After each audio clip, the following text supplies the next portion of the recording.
Well. Welcome to Pioneer video again. So, I've come to believe that Niv-Mizzet bring to light, however you want to call this 5-color concoction of a deck, it's the best deck in the format. It's the best archetype, it has answers for everything, and somehow a clunky 5 mana 80 cards deck works. It's reasonably stable. This is Claudio's H decklist. Haven't touched anything and I haven't looked at the mana. The mana base in these decks always suck because people do not spend enough time fixing it, and I'm not gonna do it now for a silly video, right?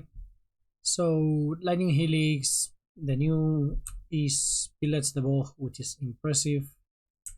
Decay and Molten Collapse as removal. Vanishing Verse rounds up the 2 mana interaction. We have 0-1 mana cards, so that allow us to go ham on Triomes, I guess. Beanstalk, only 3 for some reason. Caryatid, bulky because it's broken with Green to Light, and then a lot of one-offs, right? Clarion, Kolaghan, Wandering Mind, Ego, Cornucopia, which is very powerful. 4 of Fable, Obnath. I like that slowly we are getting a couple more creatures that can be copied by Fable. Now we have Wandering, Hostage Taker, Krenko. So a little bit more value if we ever get to activate the Reflection of Kiki. Extinction Event and Sunfall as sweepers of choice rather than playing Deadly Cover Up. I don't know why. I have no idea why. Niv-Mizzet Supreme and only one Niv-Mizzet Reborn. In the end, the card is not that great.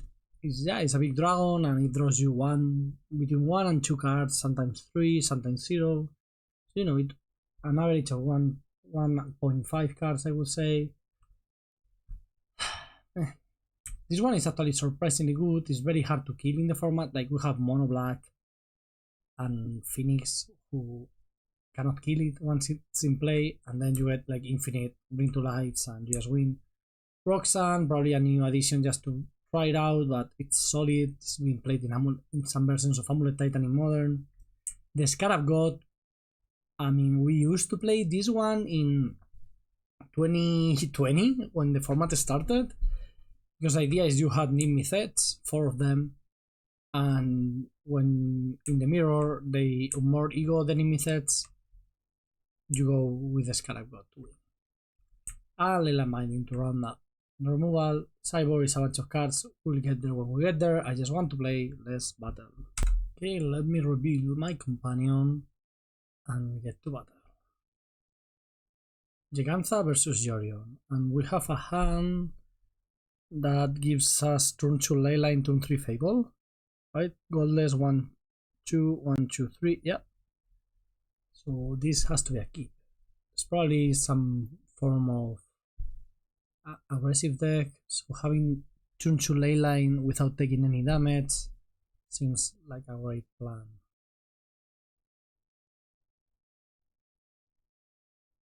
Yep. So turn 2 Leyline, turn 3 either Kolaghan command or Fable. We will see. And after that we'll keep playing. Okay, Slick Wolf is going to get Leylined. Very happy to only take 2 damage from that card, since it can't really get out of hand quickly. Lightning Helix, a wonderful follow-up for later. I think Helix has really catapulted this deck into tier 1. It's a cheap removal, I don't know. Like, the deck matches decently versus Phoenix and is very decent versus vampires and Waste Not, so yeah, it's normal that it's doing well.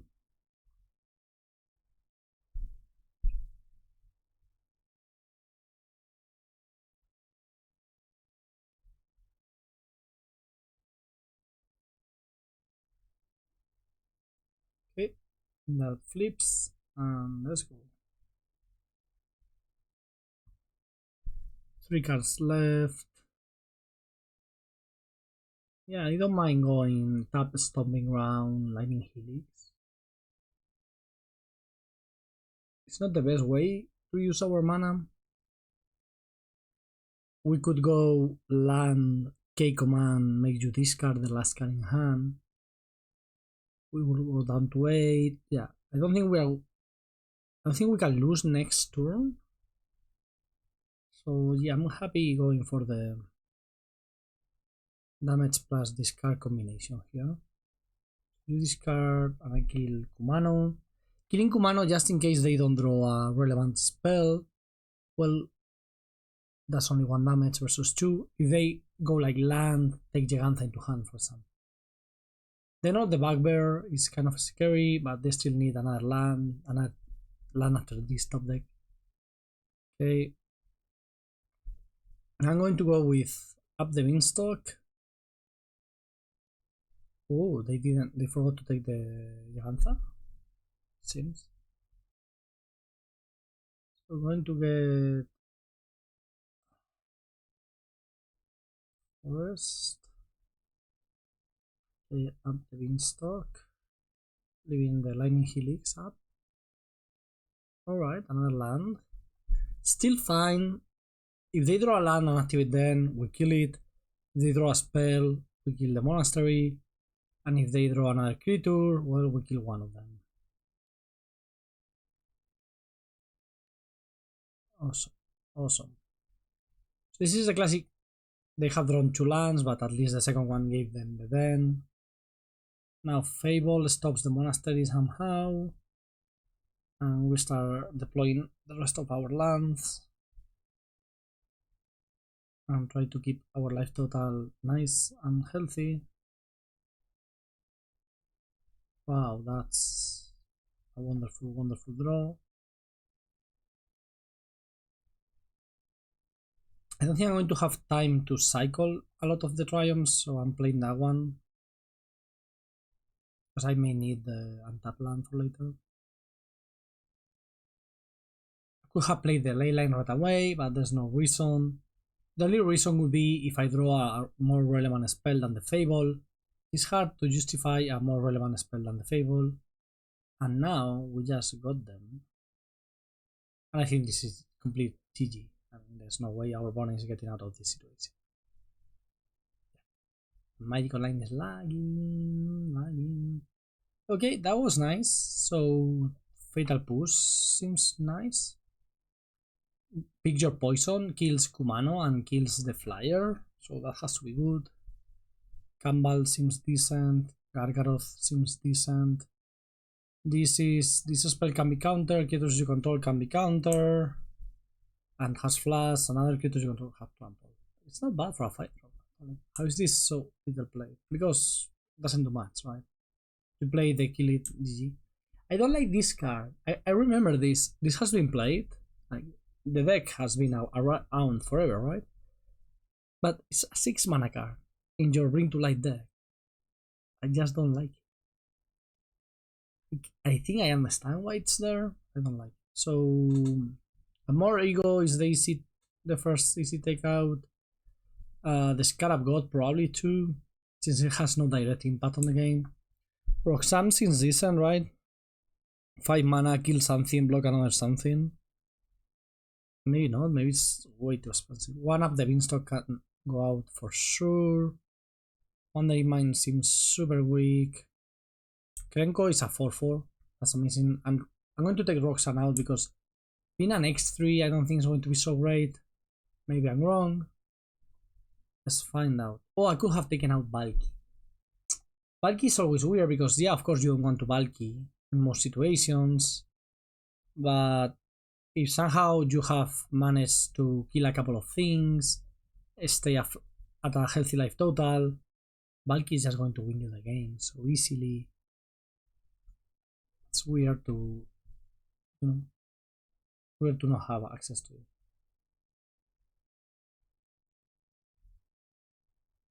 Okay. Our hand is very slow, which I don't love. I don't love taking damage for Caryatid. Caryatid at least blocks super nice.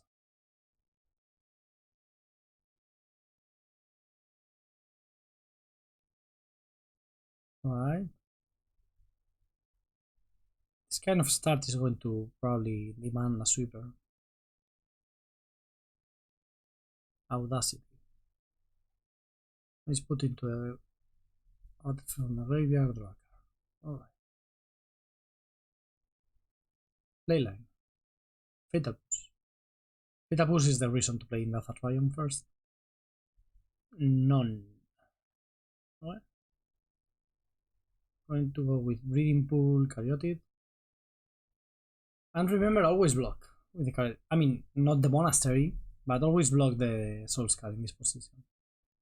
Ah, pretty sure that's right. Playing Breeding Pool doesn't allow me to play Vanishing Verse with my lands, so maybe that was a mistake. Now that I think about it again. Maybe that was a mistake. Because now if they have double spell and manage to kill my Caryatid, I'm not going to be able to Vanishing Verse, so that was completely a mistake. I wanted to get blue mana, that was the reason to do it. Oof, I forgot Monstrous Rage Assist. Okay, we're dead. Pretty sure we're dead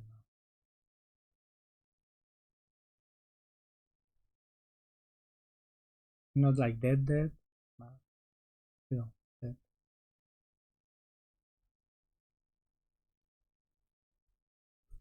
Okay, well, maybe keeping a hand without a 1-mana interaction wasn't great. Dovin's Veto is decent, but we're on the play. Let's be proactive. Okay, on the play, which is most important. Yeah, we should have Mulligan probably, the other hand. Mulligan is hard. Oof, this hand is so bad. Nothing on 1 or 2. Cornucopia is amazing. It's not good enough, I don't think. Cornucopia. Okay, happy to have this one. Going to put down the Steam Vents. And just going to go Sparas, into Theatoras, into Leyline, into Cornucopia. The other day, I was at an RCQ playing Waste Not. And I faced this deck, right? 3 times actually. 2 in the Swiss, 1 in quarters. And the first game I faced this in the Swiss against my friend Rabrito. He gained 20 life with the Cornucopia. 20 life. Probably more in the end, but at least 20.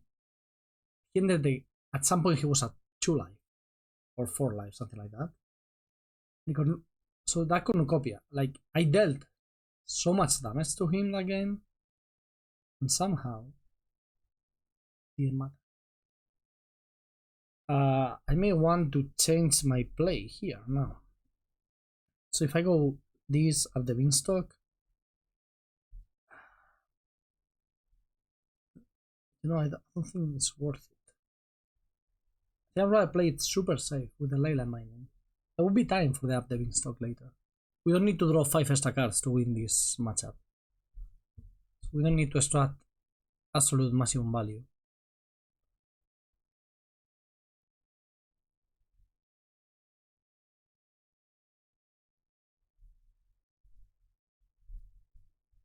Also, I can wait. If they don't do anything too threatening here, yeah, that's threatening enough.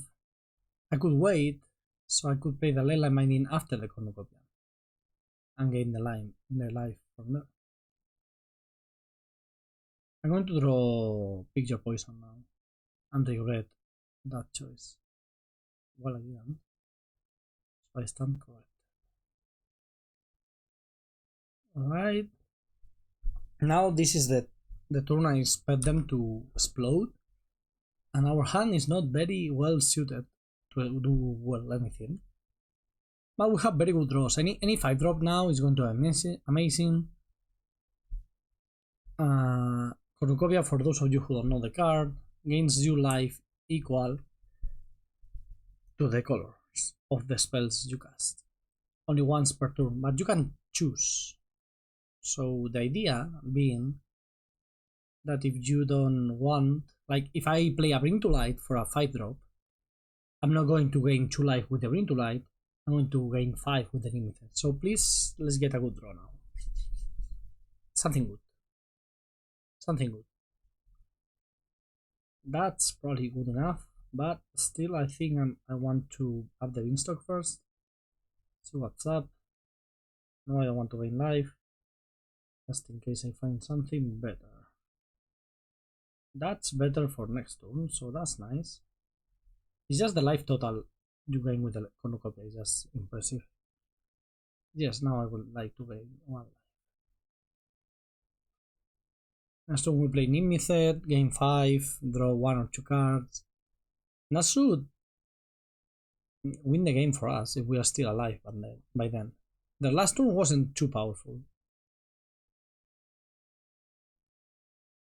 So, you know.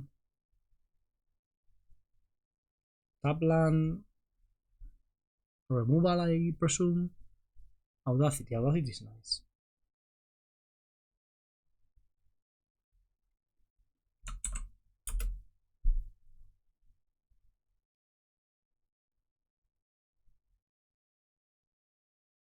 Not going to block, I don't think. Risking dying here. Right? No, I don't think so. It would need some form of double strike. Like super cheap form of double strike. And I don't think that's a thing. Okay. So the idea is to go Niv-Mizzet. Game 5. And then see what happens from there.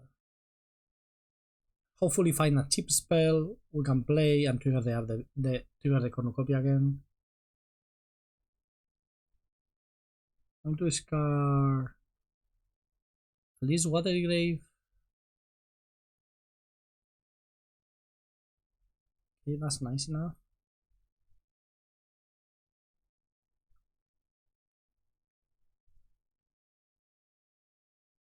But now, oh, I messed up, right? Now there's nothing I can play. Well, I can find something with Up the Beanstalk. Oh, I found something with Up the Beanstalk. I'm so good at this game. Now I have a choice to make, and it is when do I want to use my Vanishing Verse. I think I want to use it right away because they play. So if I use it on their turn, I can gain 2 life, and that's nice. But I think that's what I want to do. So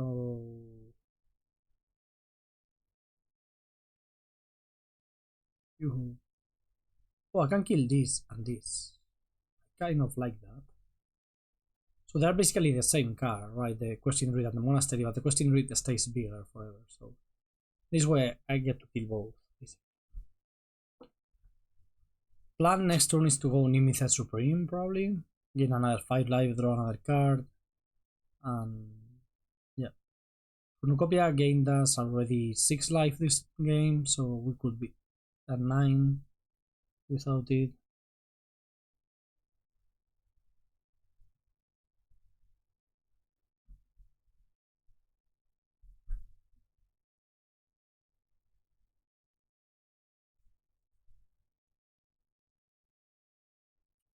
Alright, what did they find? That and the land. I'm not super scared right now. Actually, I think we are totally winning. If I had to assess our position in this game, I would say it's pretty dominant.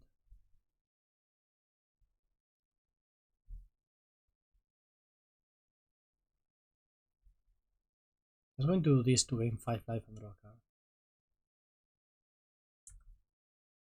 I mean, it's hard to lose when you draw so many, when you gain so much extra life versus an aggressive deck.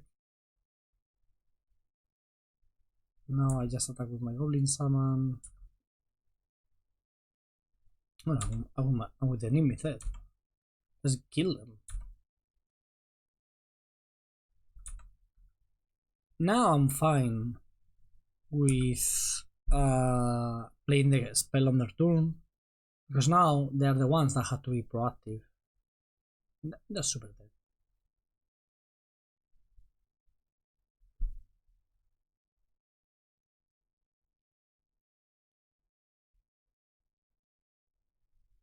Okay, are we attacking here? We'll double block. I mean, block and block. With 5 spells, I guess if they are all like super good spells, I could die. Let's find out.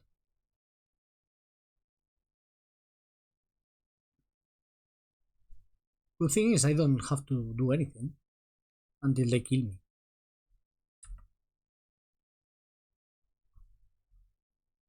Until they put lethal on the stack, I do not have to take an action. And if they have lethal, that would be most impressive.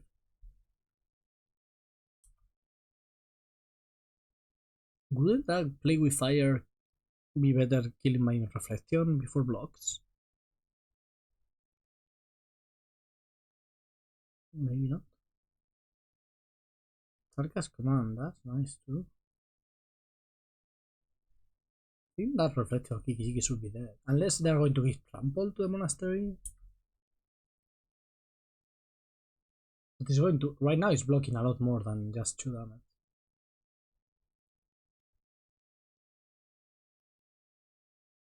Remember we gained. This game without Cornucopia maybe we weren't winning. But that's part of the reason we kept the hand, right? The Cornucopia. Also, now we have attacked because we had the Cornucopia. This is not lethal. Why are they going through all of this? This is not lethal.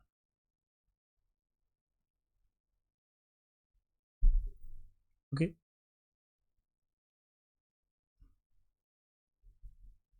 GG. Kill my dragon, bro. My mind line is basically not working. I just tune it on. It's not like I've been playing for 5 hours and it's super laggy. No, it's new. Round 2, revealing Jorion is my life. Just want to play big fluttering things. Major Crime Circle. Okay, this is not a keep. I'm not an expert on mulligans. This is a keep. It would be nice to know what our opponent is playing. Putting down the Abrupt Decay because we already have Leyline Binding and Deafening Clarion as removals. Black is. I think black is one of our less common colors. It's usually like the 5th color, right? So it's less probable that we draw black.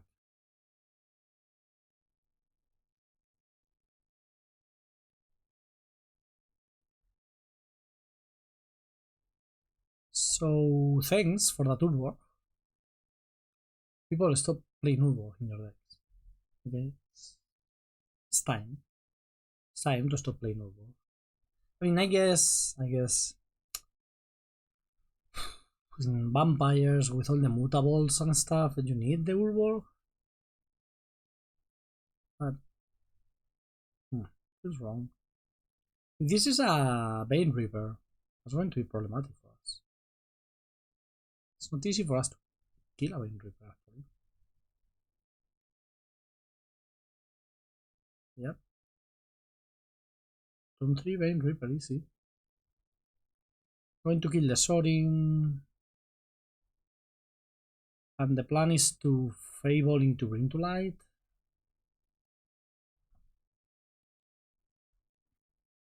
Could have waited with the Leyline Binding, but then Sorin is a way of killing my Fable, and they probably have a removal for the Fable. So that's an issue. Anyway, right?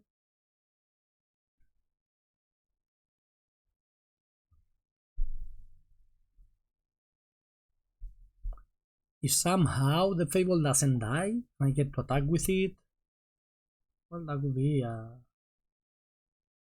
win.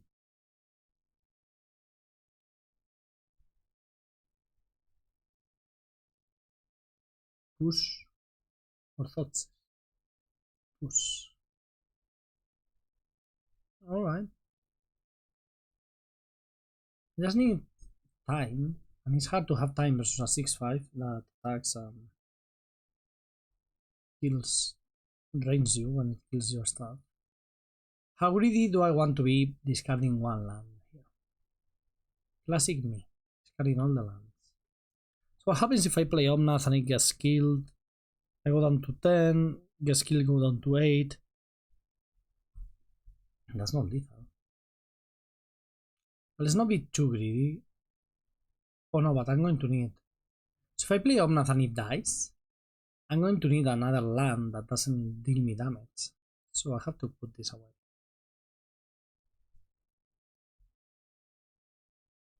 I'm happy to have sent a land to the bottom, to discard a land. I'm very aggressive at when it comes to discarding lands with Fable. Maybe don't do that at home. Okay, so we are going to die unless we draw a basic.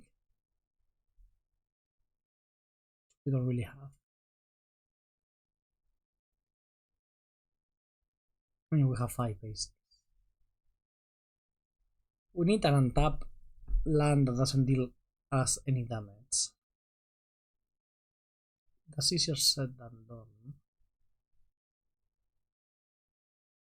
So if they have a removal spell, we're dead. Oh, we're dead anyway, okay. That was such a ridiculous game. Main Reaper is extremely powerful. On the play, we will have won, I guess. Because we will have time to get to the Bring to Light and play a Sunfall or something.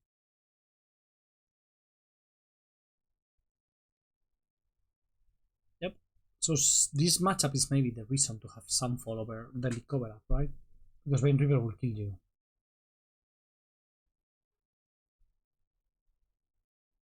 Pick your poison seems good.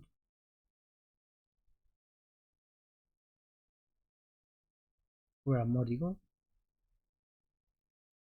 And that's it, like the rest of the deck is 2-for-1s and value cards that are very good versus them. Like I could bring in Gargaroth or Casualties. How good is Casualties? Destroys artifact, creature, enchantment, land, planeswalker. It's not bad, it's not bad. Yeah, Casualties just goes over the top. I don't really need the Clarion, I think. Lightning Helix is fine, killing the smaller things or even finishing up a Sorin. I just really enjoy having... oh, where is my... Here now, sorry. I really enjoy having life gain in my deck.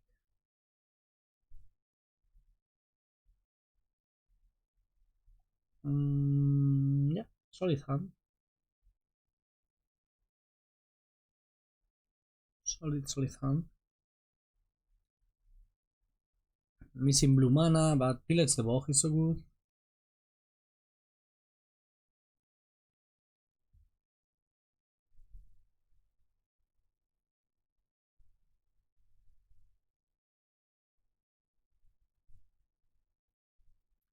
Cornucopia, nice draw.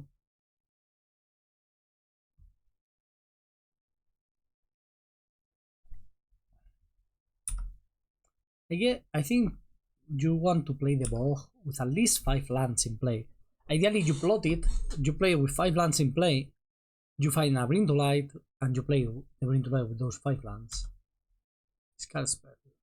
Rest, okay?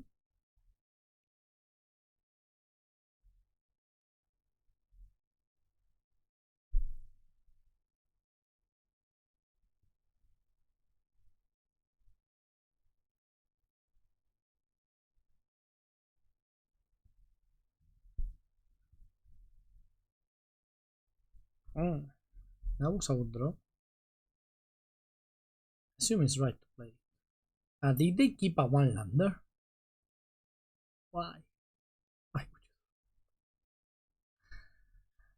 would you? People just love keeping 1-lander.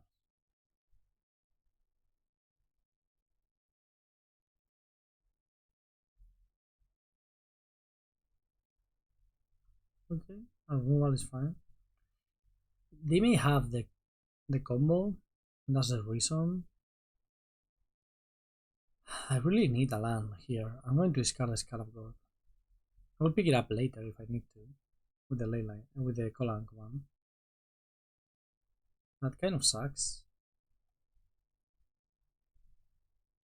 I want a guaranteed land. So let's look at 6 and get one. Well, at least we found blue mana.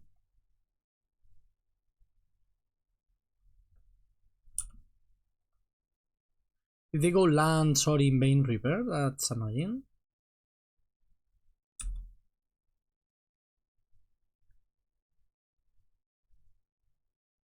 Another discard spell. You keep a one lander, you have to have several discard spells, right? In this matchup.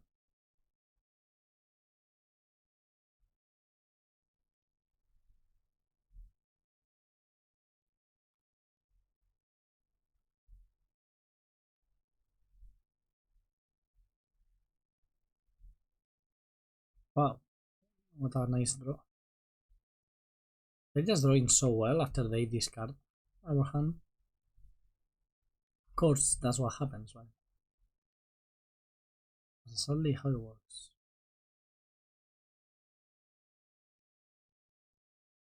Oh shit. Ah no, I have. Sorry, for a second I thought I didn't have the colors.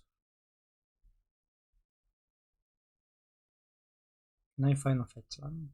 Is that much to ask for? Yes. Don't be greedy.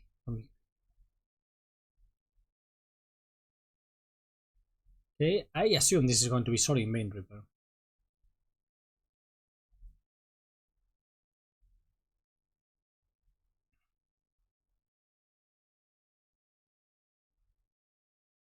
Go for a throw. No Soaring Bane Reaper. Alright, you do you.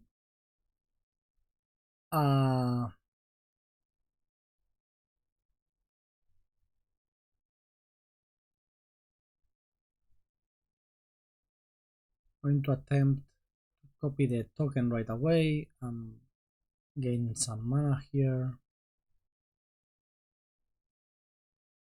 But I expect another Fatal Push. Which is so weird. How many Fatal Pushes are you keeping in? I mean, is decent versus Fable? Not great, just decent. And that's it. So they kept a one lander with no Soaring Bane Reaper.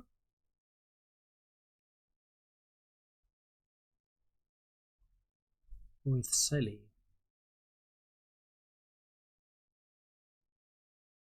Sure. I'm not going to use the Fable because I like all the things I have in my hand. I'm just going to kill Sylvan and then play Up the Beanstalk.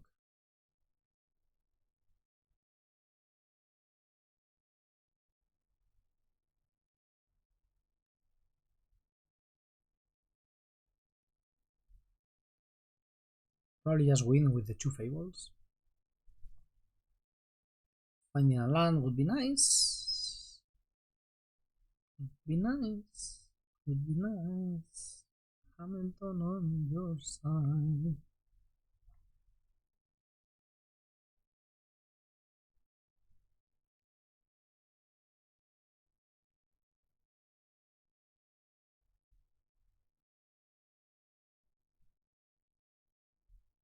Okay, they have found their lands faster than we have, even though we have been drawing a lot of extra cards. Most interesting. That's not very scary.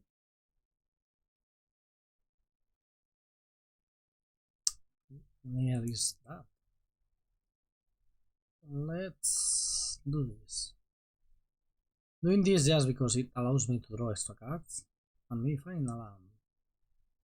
Caryatid basically counts as land. Right, since it's unkillable.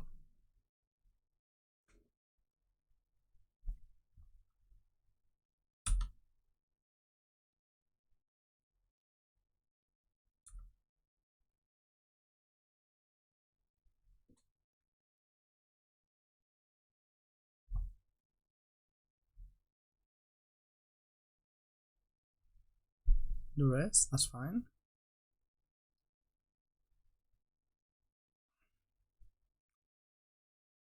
And the rest all you want, because with Niv-Mizzet Supreme, we can just replay those things.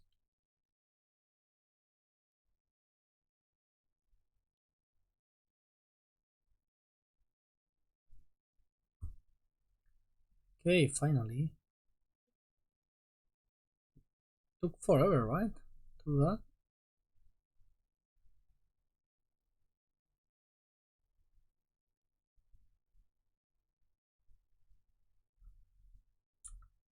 I draw a land. Well, close enough.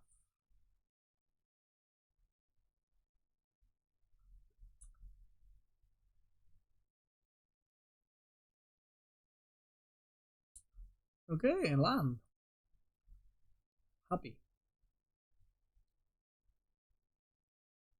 Get the Vein Reaper. Yes, I would like to sacrifice my token. Now, yes. I don't like that. Everything's so laggy. Remember when Reef Duke was making videos for China Fireball? I had the laggiest PC ever. I feel like that right now. Well, I wish I played like Reef, but at least I'm lagging like him. It's a start. We assume the computer lagging is how he got is so good. And you can see it, opponent. It's really painful to play this game with all the lag I have. If anybody has any advice on how to make this less laggy, please let me know. Because it's starting to get really, really uncomfortable.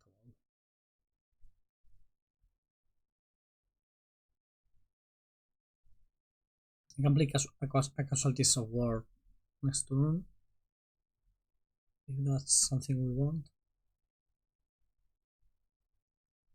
Okay. Cyborg. May consider Dobbin's Veto on the draw. Just to stop the combo. I think it's worth it. I have so many good cards. Jorion attack.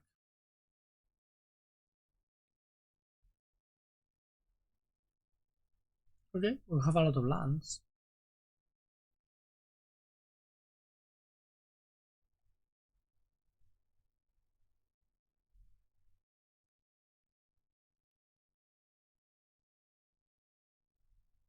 Raugrin, Fable for a forest, Cornucopia on 3. I do not expect to get to resolve Cornucopia or Bring to Light, because I do expect our opponent to have a lot of these card spells, but you never know. This is a much more proactive deck than all red-black mid-range.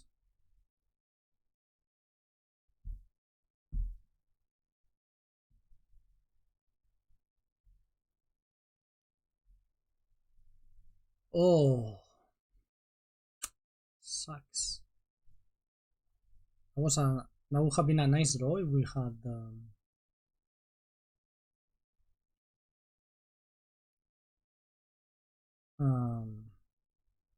green mana for it. Okay, I assume again this is going to be a Vein Reaper.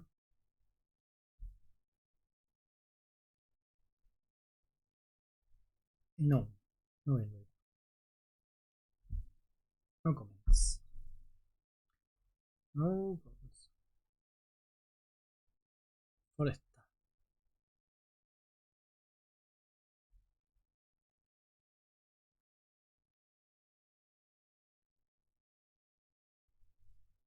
So if I just play Forest Swamp, I get to Leyline Binding that, right?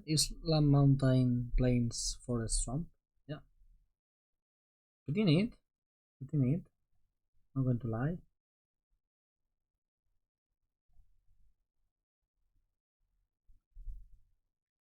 And if they have assaulted as a follow-up, which could happen, we have the Bring to Light to answer it. With probably Atibalt.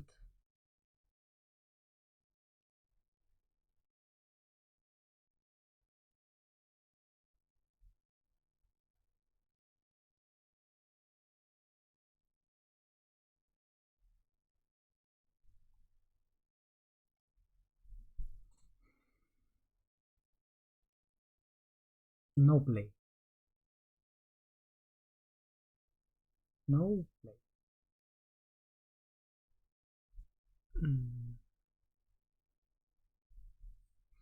Yeah, I guess this is a position where you really want to bring to light for Niv-Mizzet. Because if I bring to light for bulky and they just kill it, it's not going to be too great. If I go for Niv-Mizzet, which is just solid. But which Niv-Mizzet though? The one that lets me replay the Bring to Light? Or the one that draws a bunch of cards? Supreme or Reborn? I think it's Reborn here. Just log in the... Because if they have an edit, or if they untap and play a... Invoke Despair. Yeah, I don't want to run into that, so... Reborn it is.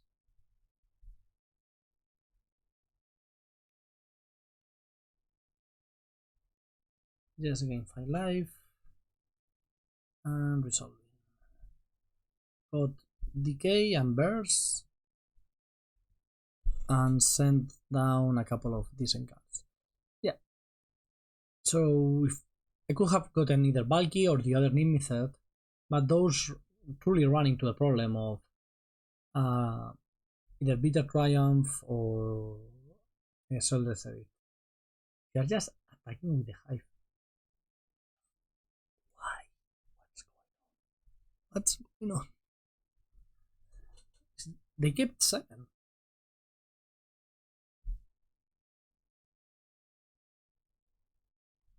They kept a 7 card hand. Right? I'm not making that up. Good. I mean, I think I can categorically affirm that's a good. It's just how you beat them most of the time. You get a Beanstalk in play, you draw 1 card per turn, 1 extra card per turn, or 2 extra cards per turn. And they just cannot keep up.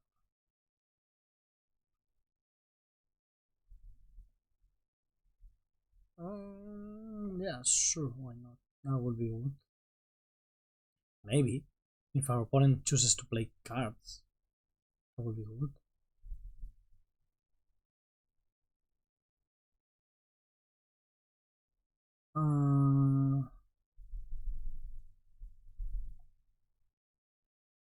Playing this untap to leave Vanishing Verse at the ready.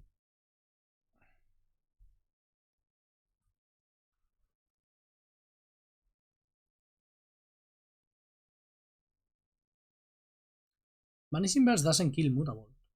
Okay, this is a hard cast. Main Reaper, I presume. Yeah, it is. Well presumed. What if I just casualties the Vein Reaper plus the Mutable? I think that's fine. Rather than Vanishing Verse now.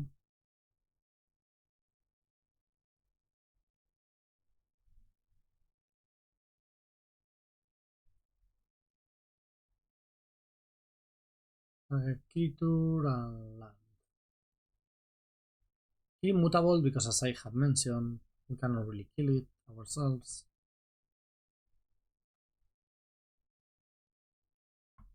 Oops, sorry.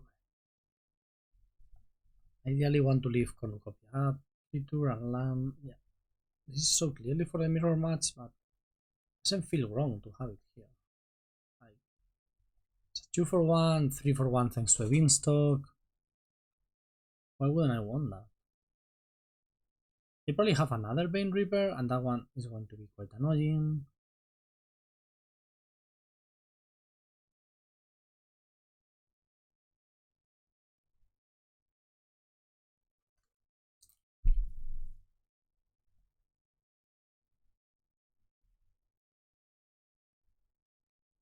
Huh. Well, they have another Bane Reaper, is not going to be especially annoying, no. Yeah.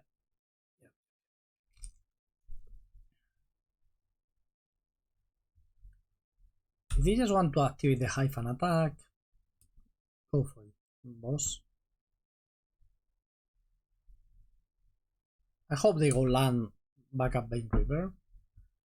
Because if they don't do that, I have no idea what they have in their hand. I cannot understand how our opponent kept this hand. I'm trying really hard to think what they have in hand. That makes no sense.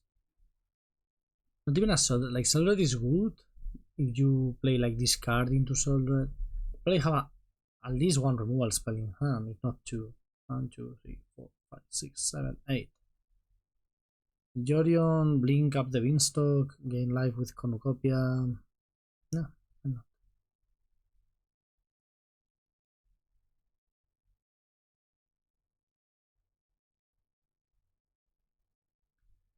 Jorion. Remember that people used to not play Jorion? Like they were playing like Giganta. I never understood. I think this.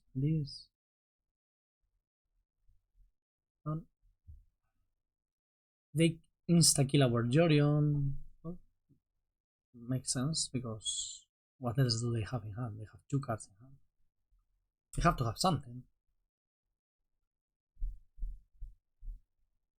We can technically flood out from here.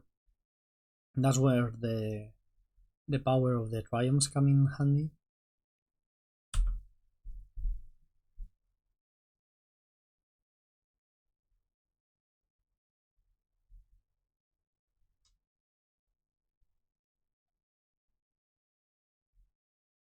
Alright, sorry. If you had a Bane Reaper, you could cast it before. So, is my Jorion now? Yeah, okay, that was a very good turn. That was a very good turn. Now, we are in a bit of trouble.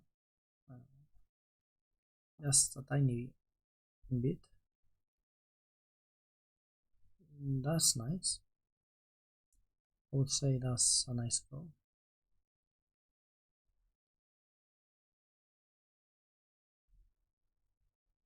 That was an absurd draw. My goodness.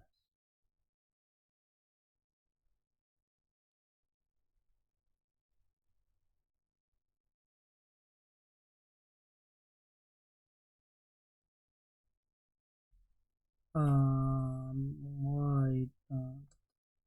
Play this. Niv-Mizzet, gain 5 life. Draw a card. Resolve the Niv-Mizzet.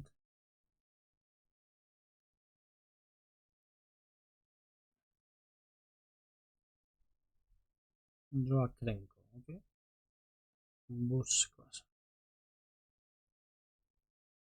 Wow. Found like all the spells in the world. Want to kick.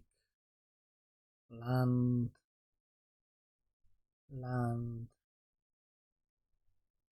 Decay? Something like that.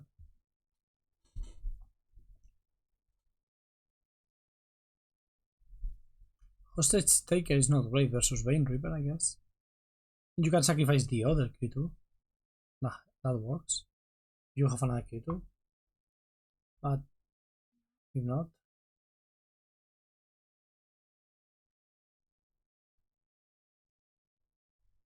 Yeah, you can do that.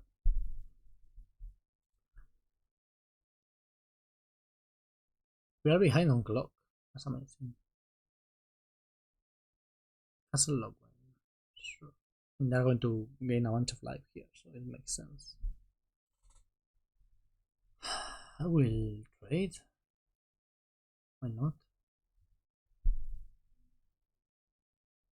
I will eventually have to win the game.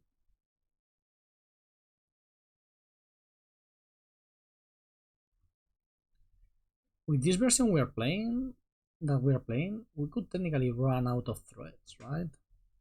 Nah, not with the Scarab God. Scarab God just make it so you can really run out of threats.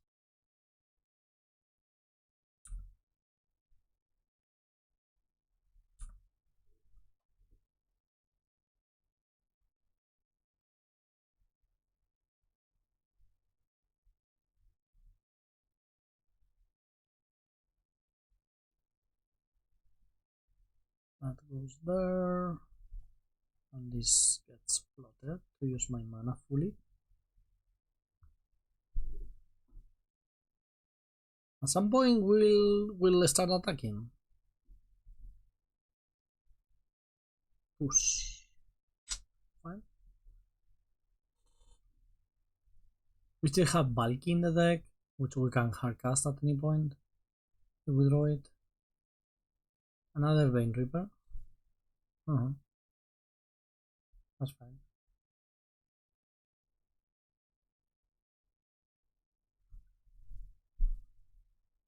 If I just go... Well, I'm going to go Pillage first.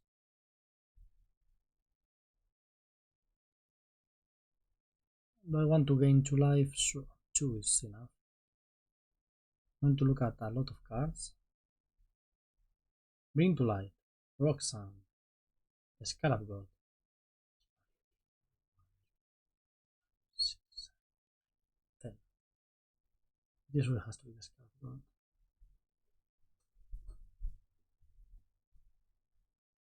Card is just bonkers, right?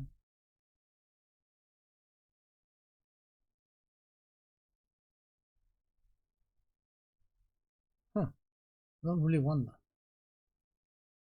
I'm going to get a lot of Vein Reapers. Because it's fun to beat your opponent with their own cards. Or in this case, eternalize tokens that are copies of their own cards.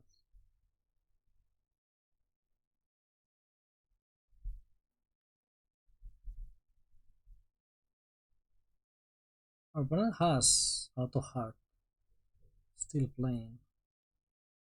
Like they have a chance or something. I have nothing but respect for him. I know.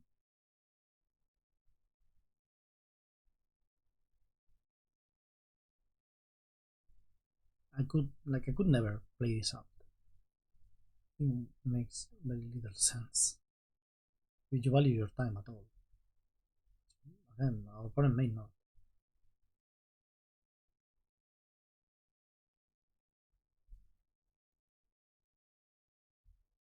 At some point it will be time to get a Sky Noodle copy. I don't think we're dead yet. Draw a card.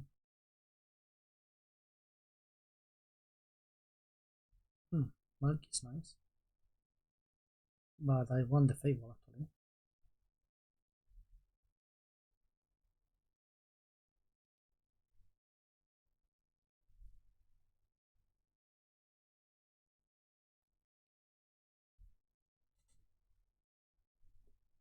Trigger my own. Let's stop trying to make fetch happen. Play Krenko.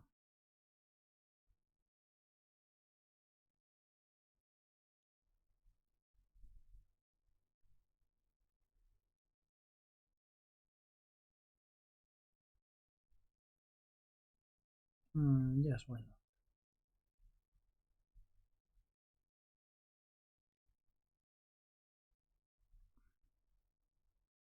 Kill the hive. What if they have like a removal?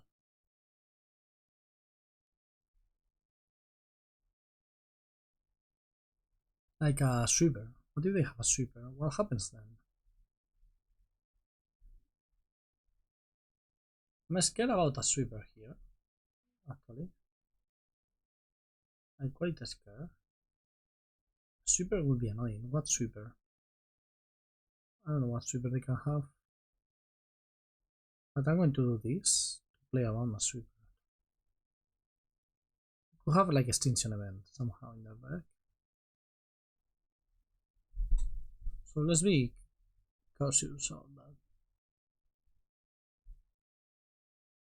I mean, Extinction Event doesn't kill the Scarab God, so we will keep on playing with it.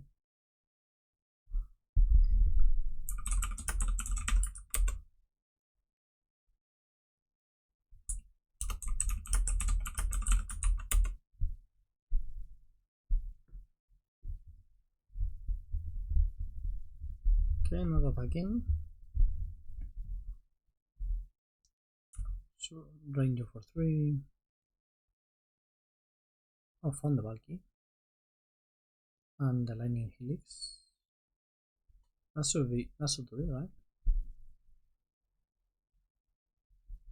This should be lethal. Like super lethal.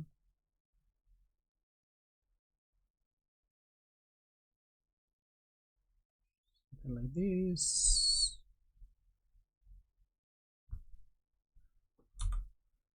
Draw. Yes.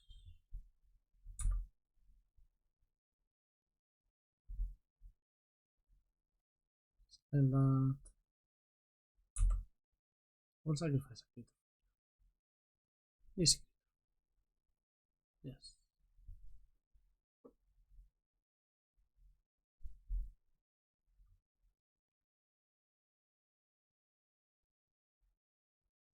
Always yield. Always yield. Always yield. And your Logwain. Yes, you can Krenko your own land if you still have basics in your deck to trigger up not more. That's pretty good. That took forever.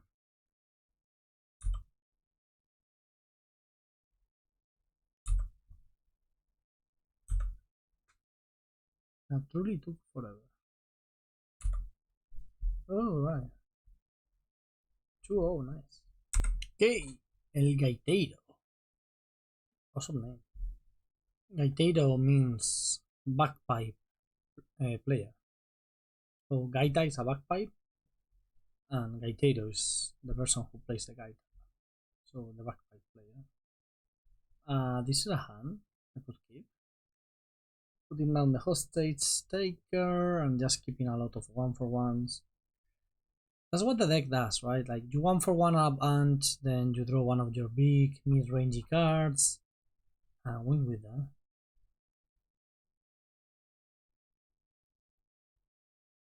Oh, alright. Well, I think I'm happy to Vanishing Verse that. I could play bulky, try to snatch a creature from their hand, but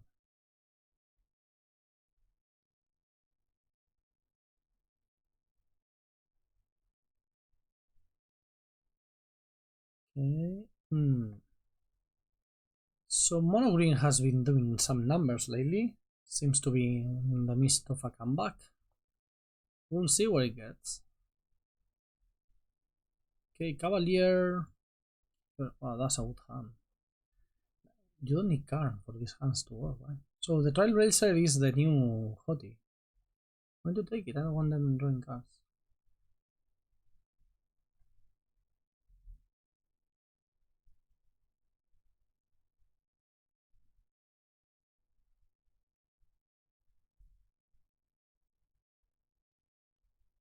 Oh, they found a land. Now what? Kiora? Well.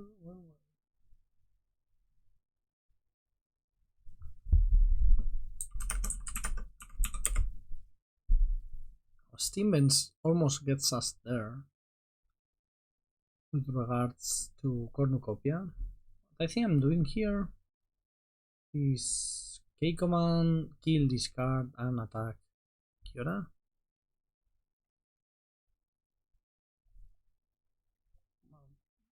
If we find any other land, we can go Cornucopia plus Leyline Binding.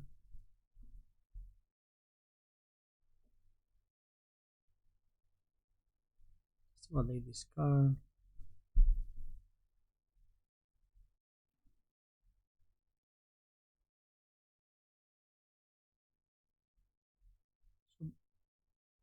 Bulky is nice in this matchup. I used to play it in red-black at the beginning. The very beginning of the red-black deck. Because, well, you need a 2-drop that pressures and also disrupts, so it's pretty nice. And what I like is that they don't really kill it, right? So like, you have this here, and they are not getting back that Trailblazer. Yeah, they draw. Ooh, Sunken Cedar is a nice ice. Alright, now we're talking. Happy to just kill everything I can. Kiora has been very good for them, drawing one extra card already and going to draw another extra card next turn.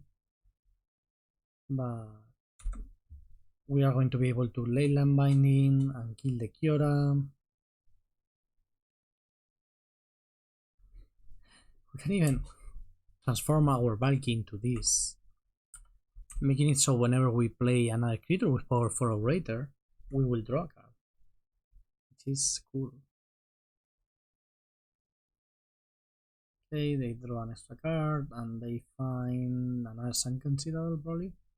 Oh, now they play Oddity, it's true. Because this lets you kill on the spot, right? Basically.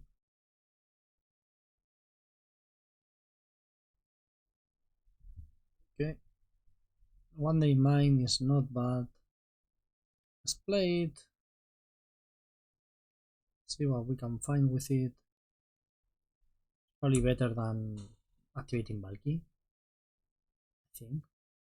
Maybe not. We can find a way of killing that Cavalier that doesn't involve a Leyline. That's interesting. More Ego. So more Ego I'm pretty sure is going to be good if we know what to name. But we don't really know, right? I don't know how the deck works. Nowadays. Well, probably naming Cavalier or another Kiora would be fine. Usually I would name Karn in the past, but there's a reason they banned it. Do they have a Boseiju here? That would be an issue. If they Boseiju is basically GG. They did Boseiju. So this is basically GG. We're missing any source of black. Indatha is fine, I think. No, I don't mind another blue. Doesn't matter.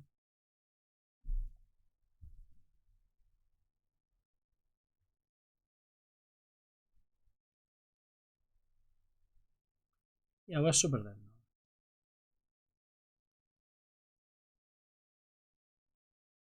With the sudden they keep having they still have their Kiora. They're going to draw with the Outcast. Maybe I should have gone for the Kiora. Forget about the Cavalier.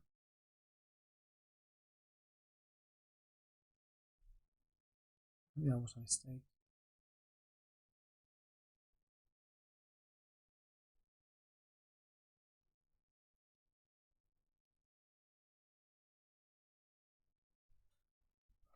Seems like we are going to die now.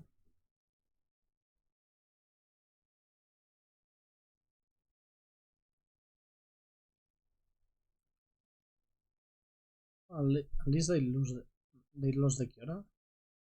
So they're drawing less cards now.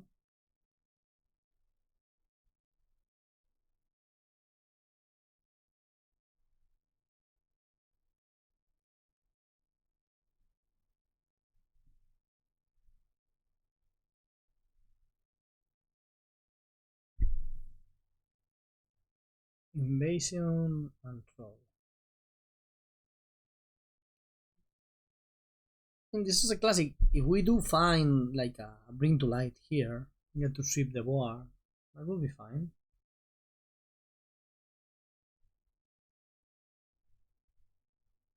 They find another cure.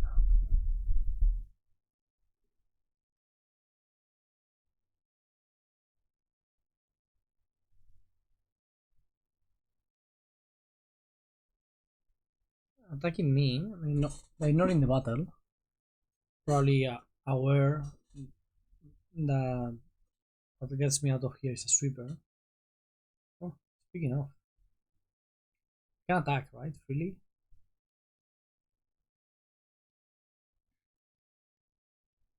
So I'm going to get to sweep the board, and that's neat. And then we keep playing. It's not like they have nothing else going on.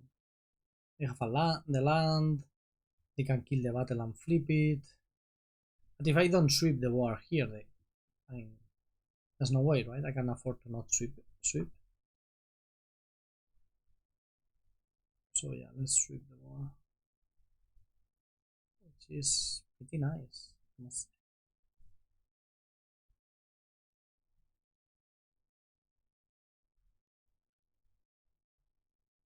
I'm going to go with some fall. Yeah, I don't think the other options are what I want. Sunfall at least gives me a 5/5 for later. Remember when I took Unmoored Ego? Yeah, that didn't work out great, did it?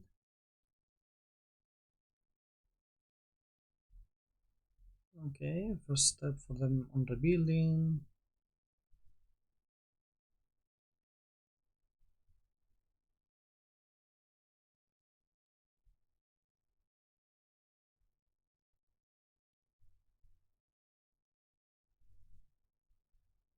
Okay.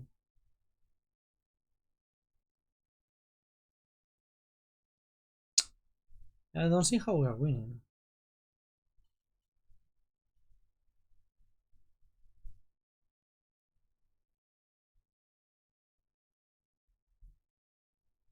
Yeah, bye bye. So we are going to need to draw another sweeper.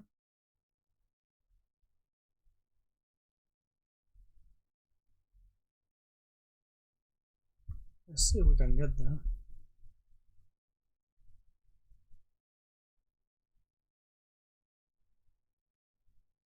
We may die before that happens, of course. Well, at least they have no storms in the Sable for now. Leyline. Alright. Leyline is scary.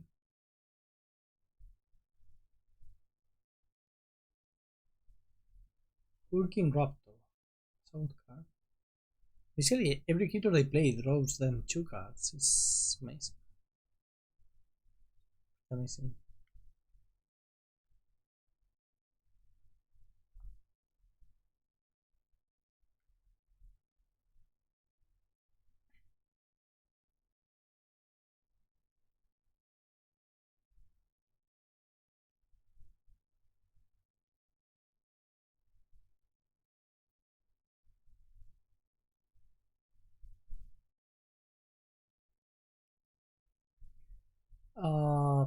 So have.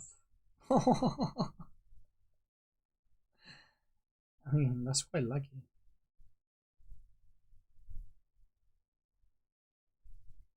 That's quite lucky. I was going to say we had like 4 good draws in the deck, and suddenly we found one of them.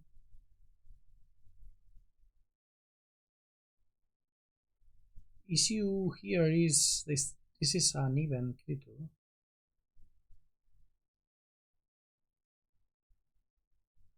I'm pretty sure here I just want to play Extinction Event. Gaitero send a message. Wow. Wow indeed, my friend. Wow indeed. Extinction Event. Played. Name odd.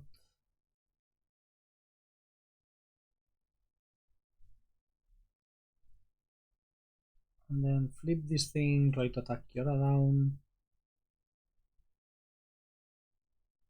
I'm not even sure it's the correct play.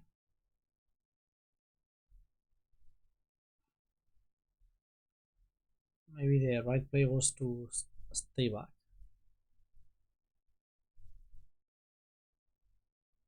Okay. Kiora is on 1, so like they can activate it. But only once, right?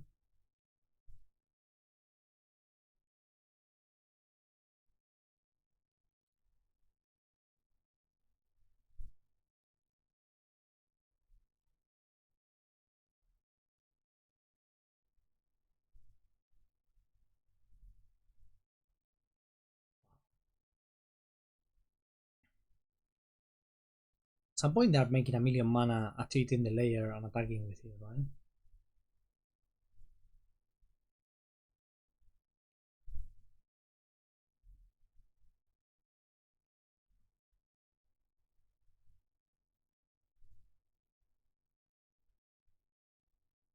Yeah, 34 mana.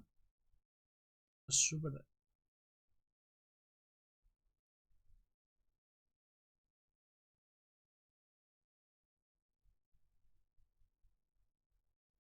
Oof, that was impressive. That was Seiju, huh? So what do I like? Less Norn, casualties I like in this matchup. Vito's only stops Kiora, right? Push for the elves. Maybe. I don't think I want Deafening Clarion. One thing is to play a push, try to kill an elf from curve. Another is to play Clarion to just kill a couple of things. Roxanne seems medium in this matchup too. It's not going to be the biggest thing on board at any time. Leyline was such a liability versus the Boseijus. Decay seems medium minus. Kills Kiora though. We don't have many ways of killing Kiora. Ego is fine, I think we can try to name something on the play.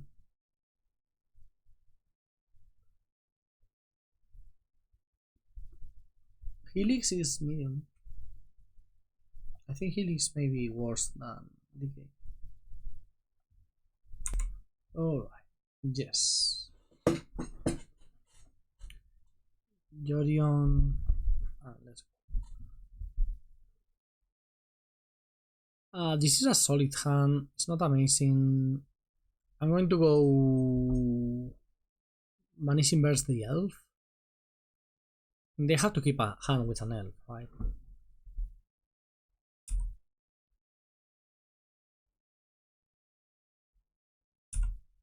If they do not play an elf for any reason, we win. I think stopping the elf is just paramount.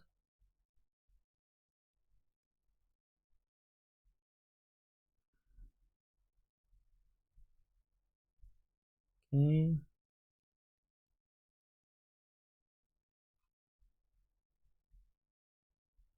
The Stone Brain. Oh. That's annoying.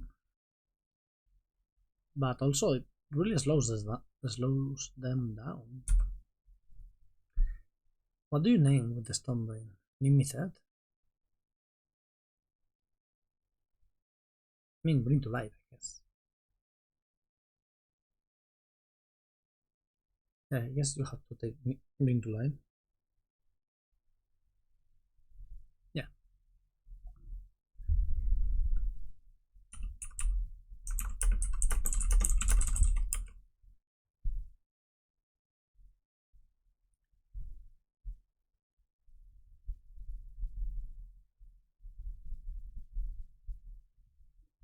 Bye bye, good top decks.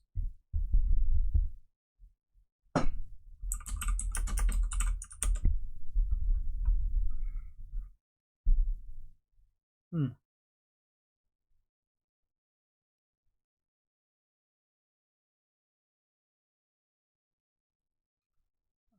They're probably just going through our deck, seeing how good or bad it is.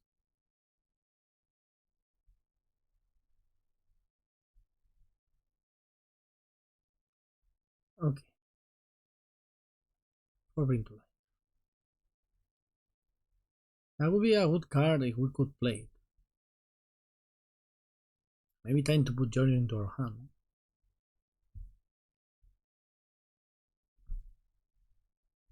Just because, depending on what they do next turn, Jorion may be our play.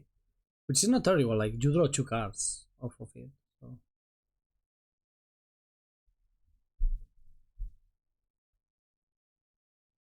Another one. So aggressive. Now they know what to name. I think we can just win with whatever we have.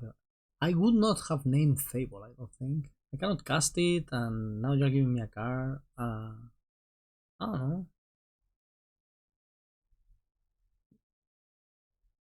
But it's not like going for the one of Niv-Mizzet is going to be good. So yeah, maybe Fable is very powerful.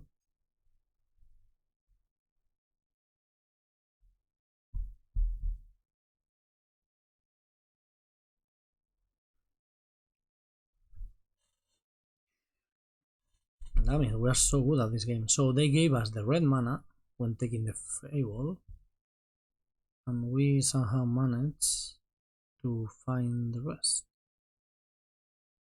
The payoff, sorry. So draw a card, find a couple of spells.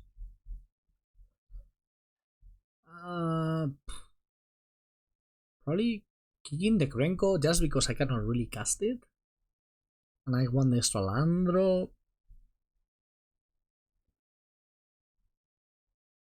So they have done nothing this game.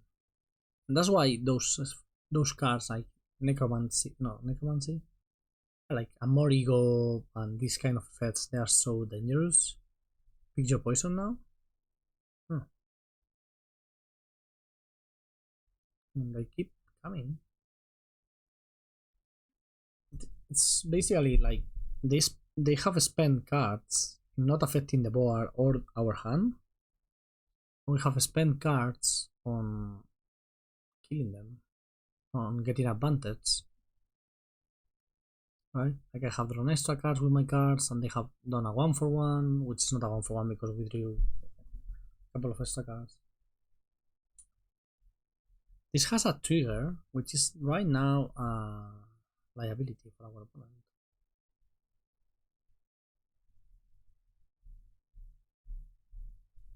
So get back Niv-Mizzet and kill that.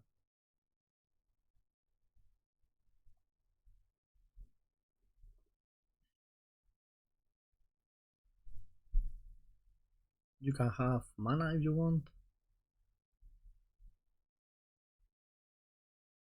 Yeah, I like our position this game, but again, our opponent hasn't done anything. Storm, that's nice.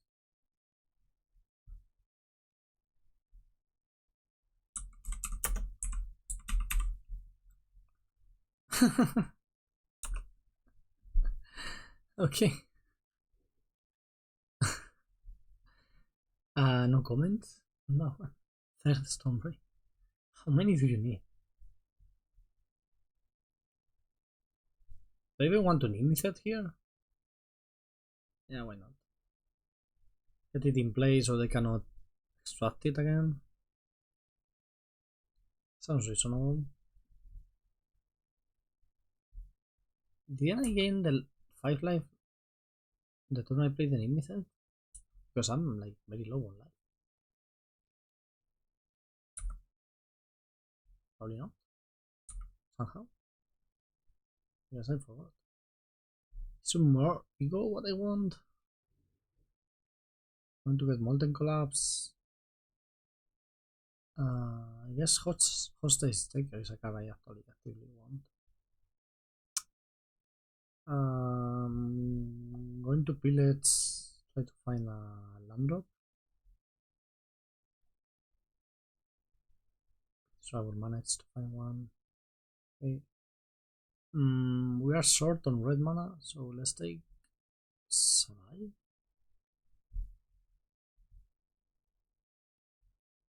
And we have to discard 2 cards to hand sides. Oh my goodness.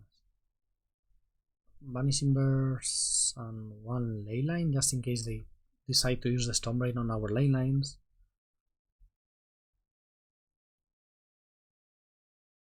If they have more Picture Poisons and they manage to kill our Niv-Mizzet, that would be annoying. Okay, what are you naming now? Leyline Binding, sure. I will cycle those 2 in my hand.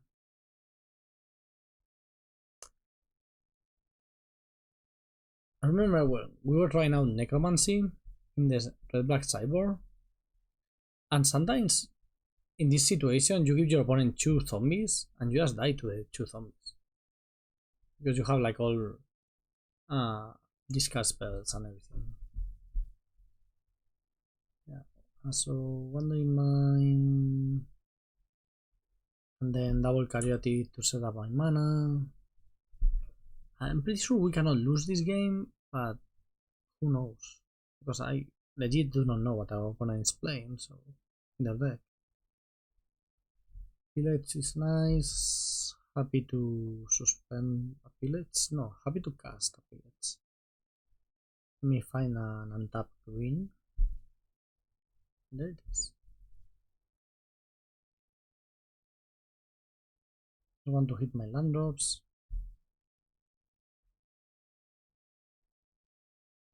We'll find something to do with all of this extra mana.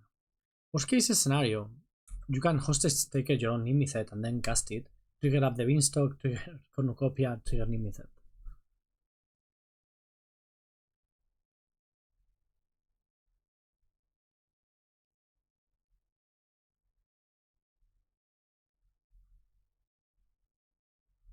Okay, that's a lot of mana. City Escape left. Wow, that's impressive.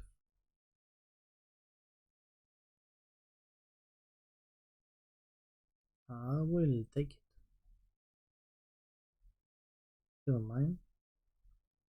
Would very much like to have your Cityscape. There was a time, right, with Karn, that exiling Cityscape Leveler was a liability. Because you exile it, and I get it back, and it sucks. And that is over, my friends. That is over. Long gone are the times of Karn, the Great Creator.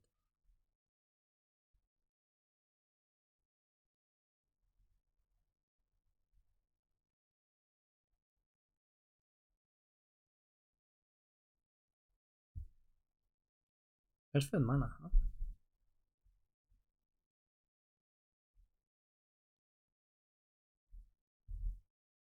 Yeah, kill this, why not? Just funny to do it. Well, I hope we get to win now.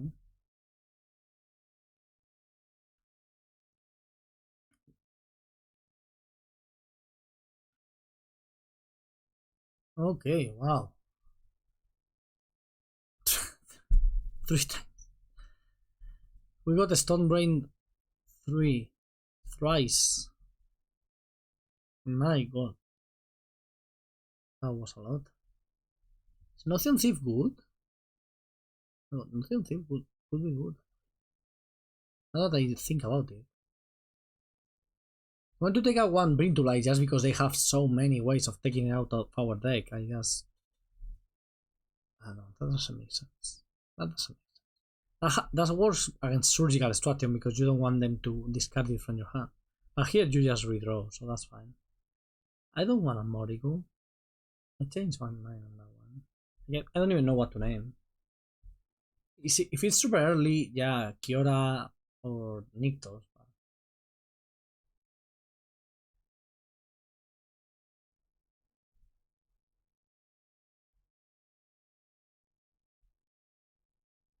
Okay.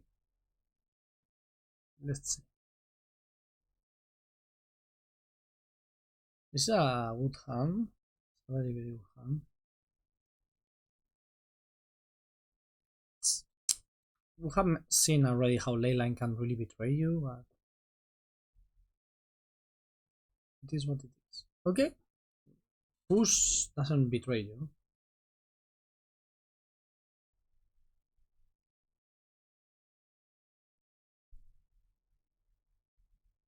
Outcaster Trailblazer has been suspended. Push that. Play Ketria. If we ever get to LS, LS non is so powerful, but we have to get there first. Which is not easy. Trailblazer is so powerful. I really like the card. Gives you the mana right away and it draws you extra cards. Okay. Can I draw an untap land? I really want to play my Beanstalk first. I think I can afford to play the Beanstalk. Also, I don't think I have, any rush to play the Leyline. Actually, they have a Boseiju for my Leyline. That ramps me to Elestorm, so that's not bad.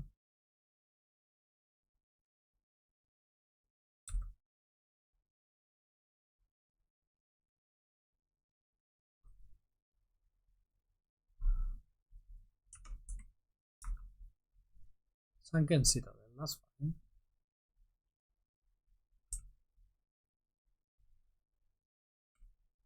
Okay, you may reveal a permanent card from the land.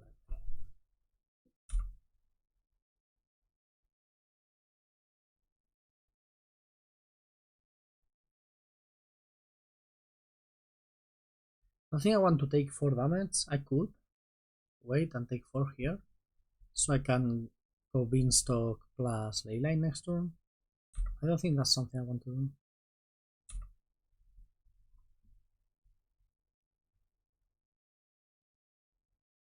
It's kind of smart.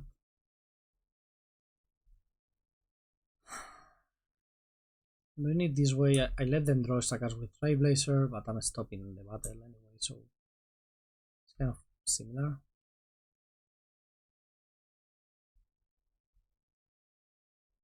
Okay, going to play Beanstalk here with the idea of going Omnath plus Elesnorn next turn.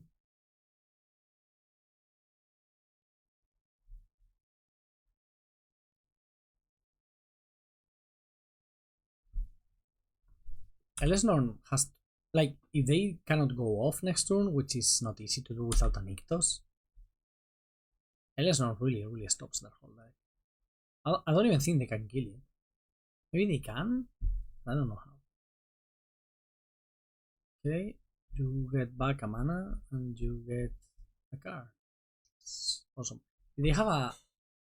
Wow. That's impressive. Keeps being impressive. Being impressed by what they are doing. They're drawing so many extra cards now. Stonebrain, huh?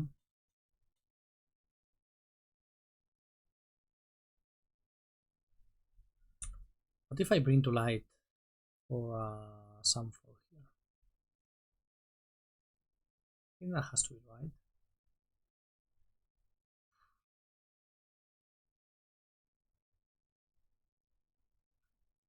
You see, I can do the Omnath Elesnorn play.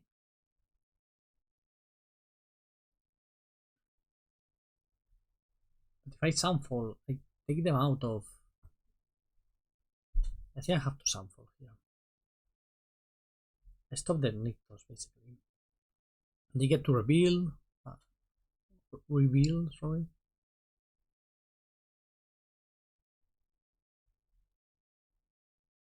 I still think this is... I mean, they... Double Trailblazer is a lot. They found the Nykthos. Feels unfair. Okay, next turn I can go Omnath, Fable, Elesnorn. They somehow decide to spend 2 mana on the Stonebrain. That will help us. Okay, there's a Cavalier, that's fine. We can beat a Cavalier Thorns. We found a forest.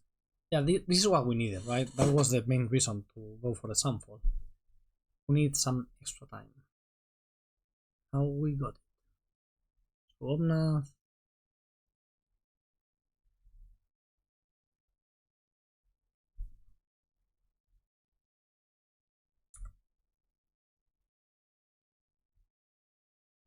Into LS. Model of Machines. Model of Machines. There's a, like, we could have played differently, but I don't think it was better to play in a different way than what we have been doing.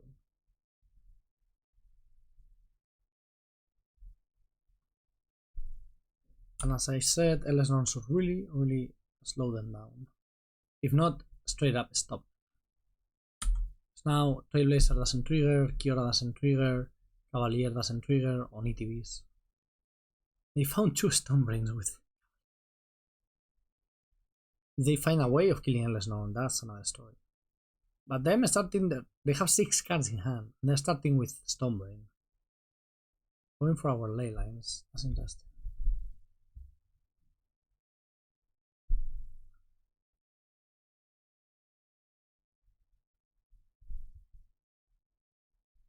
In a couple of turns, I can Jorion. Oh no, I can Jorion next turn because with Elesnon I have double triggers for them. Wow, Elesnon is so powerful. When they cannot kill it, it's a very powerful card.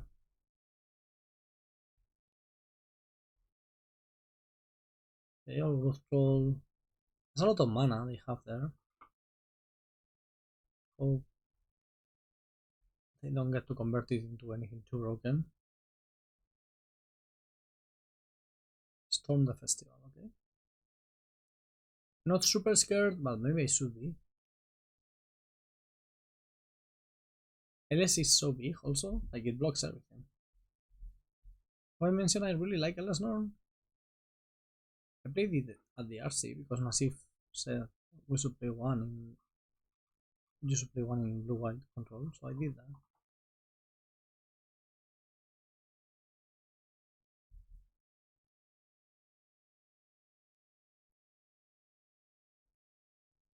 Okay, Trailblazer. I don't know, Nykthos. They can keep going, but they're not getting value, right? The thing is, before they were drawing 1-2 extra cards per creature that enter the battlefield, so that was quite a lot.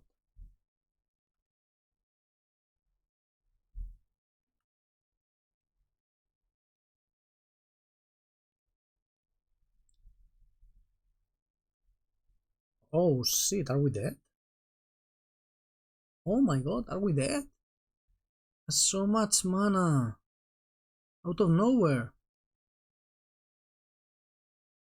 Are we dead? I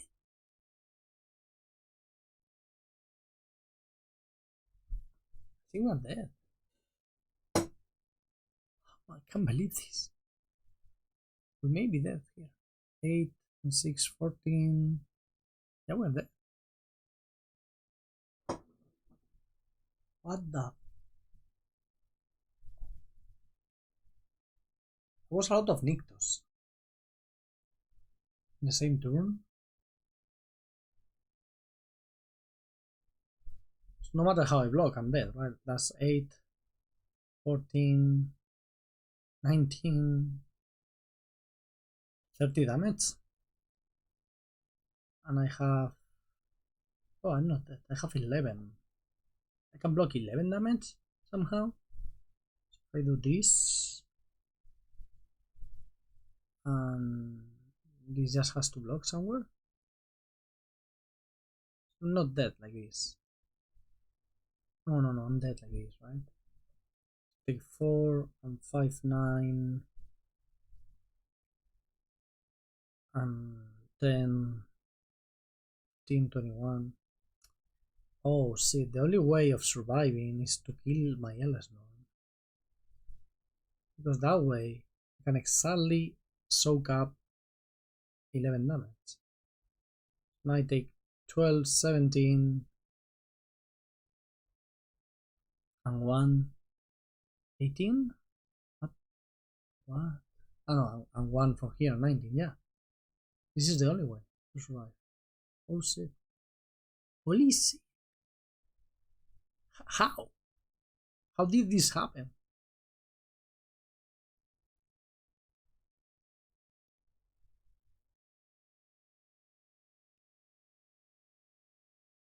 How much mana did they play that turn? It was an insane turn. And now I cannot win. No matter what I find with this.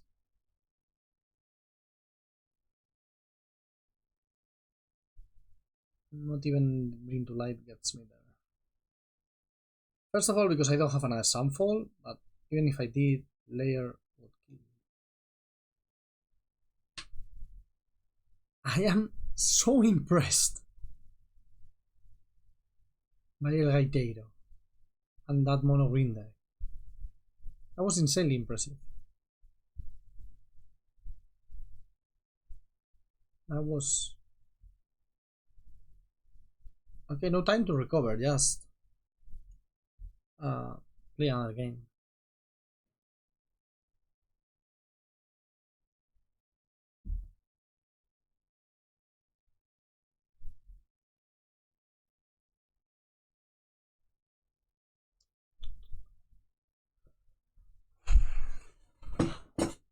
Could I have played differently to not die to that?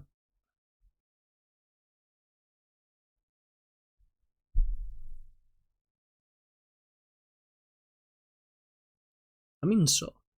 I'm in complete shock.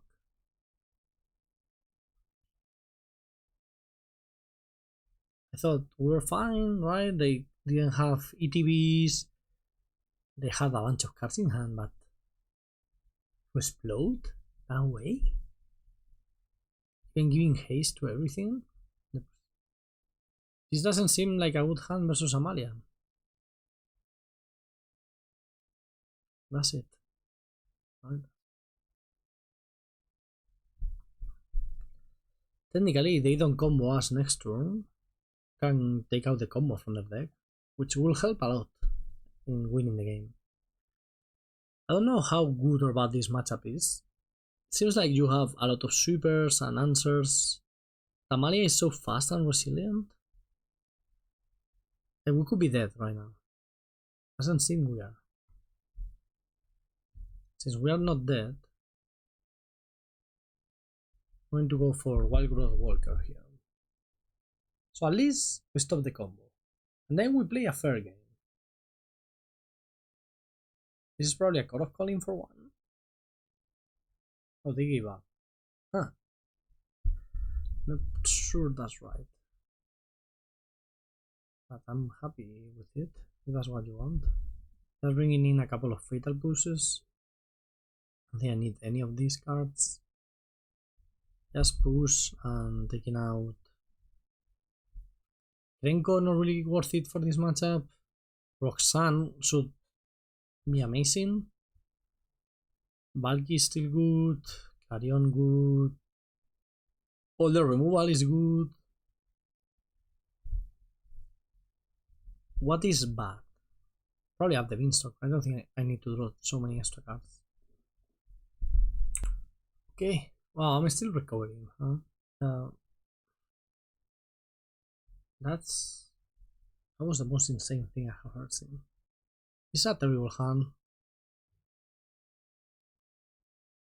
This is the same hand, but better and with bad mana. I think I can keep this. Okay, this is fine, actually. Now one Indatha. Actually, Caryatid. I don't think rushing to Extinction Event is going to do much for us. And with Extinction Event, you really want to name black even in this matchup, so it dies.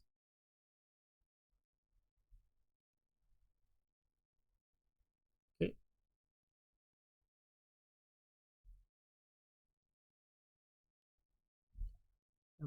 At least we have one piece of interaction after all this.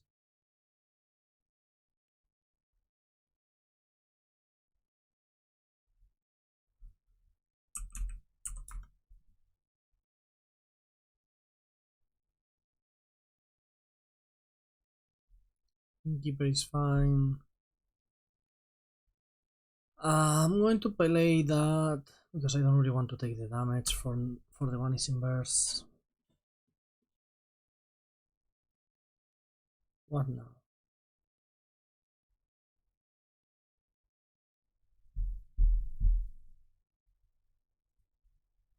Tagging for one. Probably having a Coco.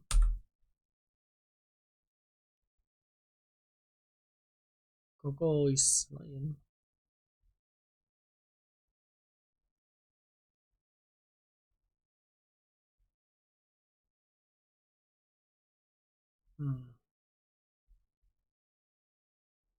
I don't think I can. Just telling them all the new cards I have drawn, but I need the red mana maybe later. Cool bulky here, but if I'm expecting a Coco, I don't think bulky makes sense.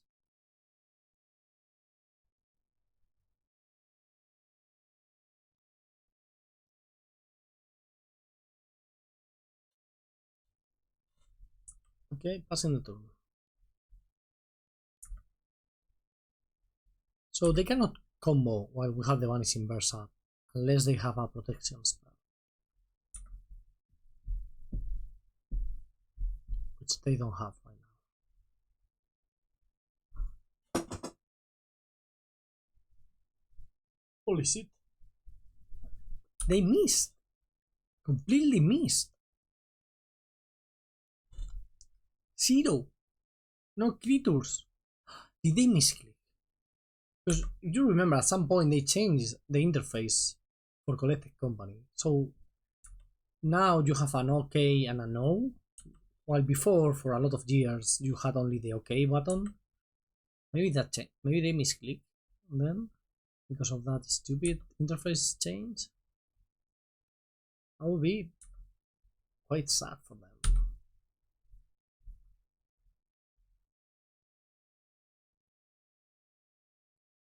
One, two, three, 5. Do they have? What do they have? A Core Colin here?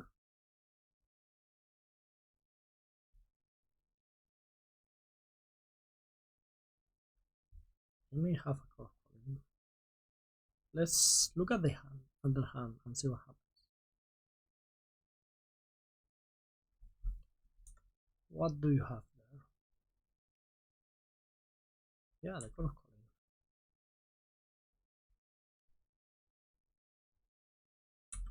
Okay. They can go for Amalia, which we cannot really kill. And it explores twice, thanks to a Prosperous Innkeeper.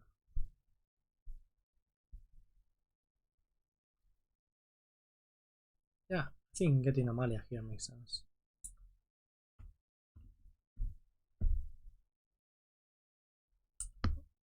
Okay, can we just find Bring to Light?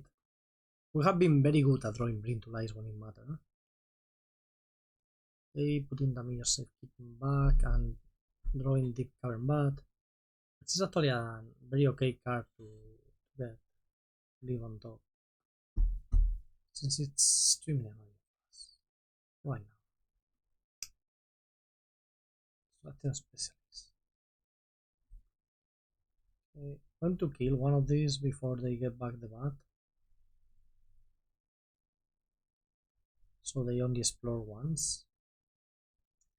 And we need to top deck, which makes sense after we move to 5.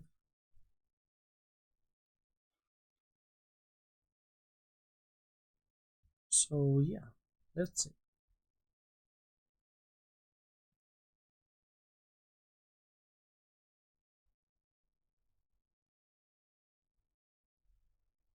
Okay. You get all your triggerinos. Bring to light. Bring to light. Bring to light. Bring to light. Bring to light. What's the point of playing a game, a deck, if you cannot draw the card the deck is named after, you know? So bring to life, bring to life, bring to life, bring to life. Alright, that's not terrible. That's not terrible at all. Let's do like this. And probably just play the breeding pool. They do not know we have it. So let's see what happens.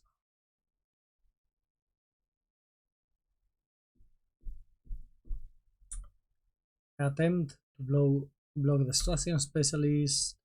They may or may not use the Selfless Savior on it. Then I Leyline Binding Amalia.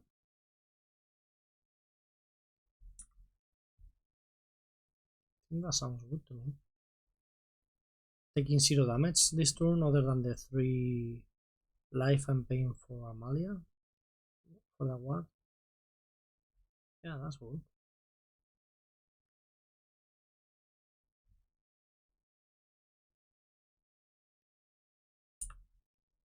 That's good. Yes. Down to 8. I have a Jorion I can play.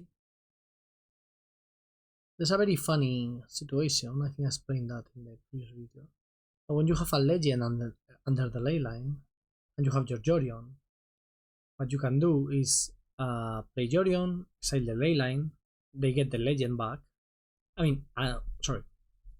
When you have a legend and they play the same legend, right? So if now they play an Amalia, I play Jorion, blink Leyline, they get the legend back, and then when the Leyline gets back into play, we exile it. So that's pretty cool. Yeah. Our opponent drawing a couple of extra lands, more than what they would like. I think I'd rather have Caryatid in my hand so I can discard it. Do I want to attack now? That's a great question. I think so. I can use the Goblin Summon. No, because I rather attack with the Goblin Summon and get that extra mana. So let's wait. Did they miss this turn again? Or they draw like one of the city creatures? Because missing for Amalia is when they are just top decking. It's not hard. Because what if you draw another Selfless Savior? That's not good.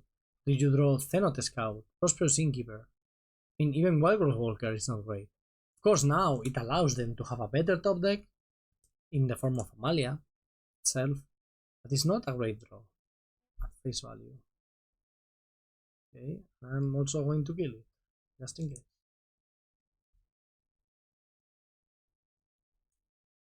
Cornucopia is nice.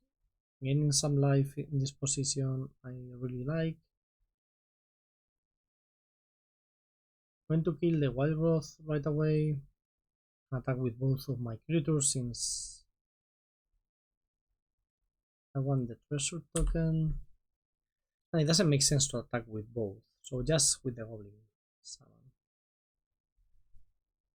If they want to trade with Specialists, that's fine. Yeah, they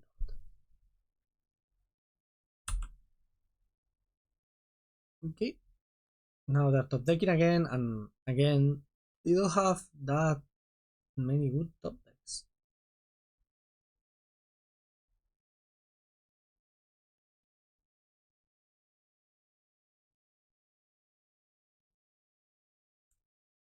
And we have a lot of good top decks in our deck. Not to count that we are already like having good things going on thanks to the Fable. So you know, that's nice. Time to attack with both. Nah, that's telling, because I don't want to use my removal on the Strathean Specialist. You know? What say you?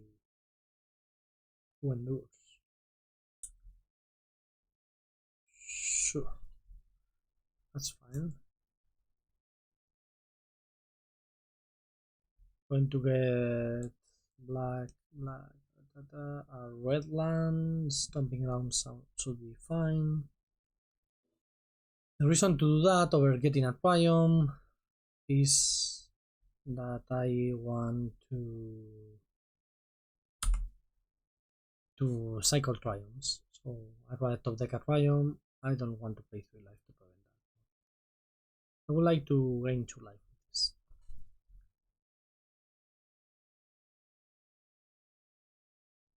Okay.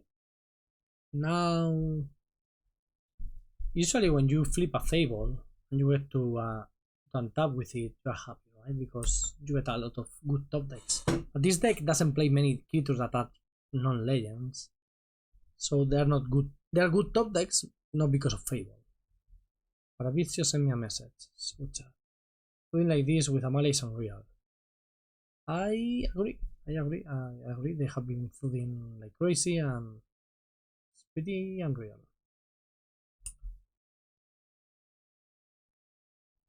Still think keeping Jorion back to block the specialist is worth it.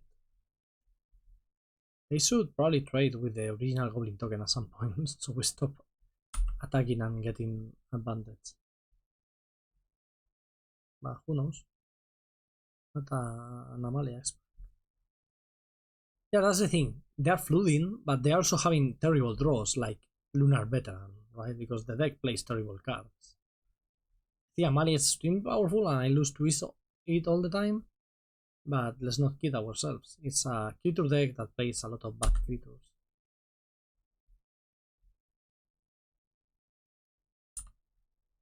But I have F6.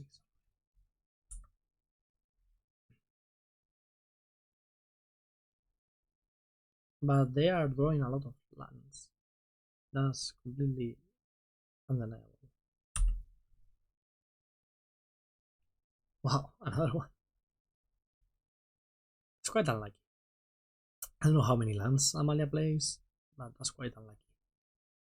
If you were wondering why we were keeping lands in hand, it's exactly because of this draw. Fable of the Mirror Breaker. Which I would say is quite...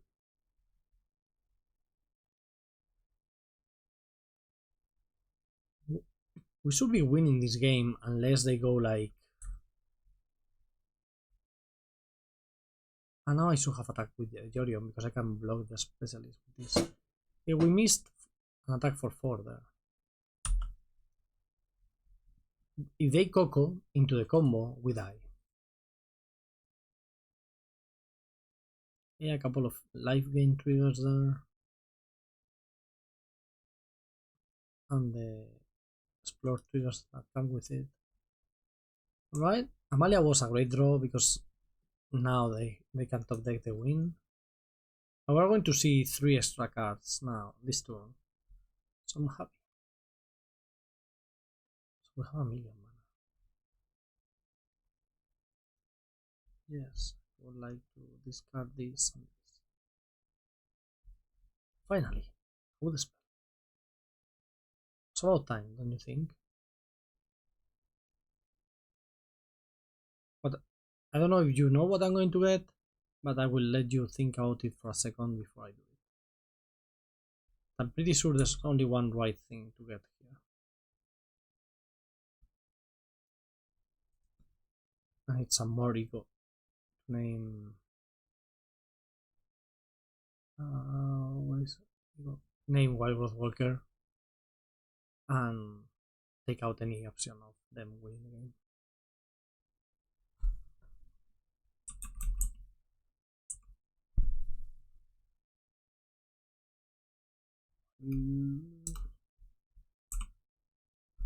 Yeah. So we take the walkers out of the deck. So they only have 2. Okay. And they don't have real ways of winning the game, right? Like that, they're not going to beat us down with this stuff. Not even playing the 3-4, it seems. Yeah. Okay. Pretty easy from here. Also, I kept the land Oh, they have a 3/3 Amalia now. Just realized. It's not. It's not too bad. I kept the land over the Caryatid in case we find Omnath. Yep, so not playing tight. We missed an attack last turn and now we missed an activation. And next turn we're going to untap, make a million Fable tokens and win. That's easy.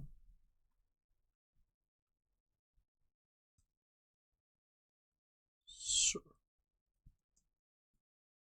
You get to look at my hand.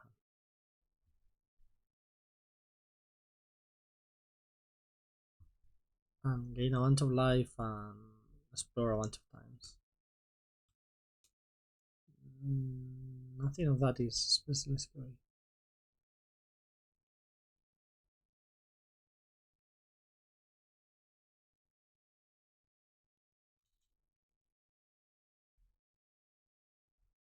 Okay, when we are done with this one, it's time for the last one. Around. Okay, with Amalia, yeah.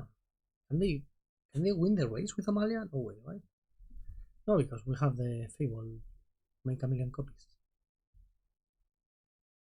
Oh my god, it's Lightning Helix!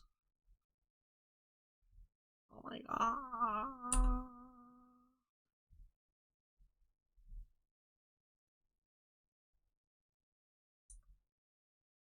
Oh my god, it's Lightning Helix. Okay, 1, 2, 3, 4, 5, 6, 7, 8, 9, 10. That's a lot of Fable copies. 21 Fable copies. So they have already used Boseiju, and I don't think they play a second one. We should have taken a screenshot of the deck. I always forget to do that. We are here now. Oh, they are. Okay, they are playing that from the graveyard. That makes sense. Is there anything else going on here? What we could have done is in our end step, make a copy. In our end step, we make 2 copies, right? And then only one is untapped. But when we go to their end step, it triggers. So what you do there is none of this matters. Why are we still playing the game? I don't know. I'm going to play Lightning Helix on Destruction Specialist just to gain some life and get off any dangerous range. So yeah, what you do is you make 2 copies in your turn, go to their end step, and then copy the other copy. So if they have a removal spell there, you don't lose your Fables, you just lose your copy.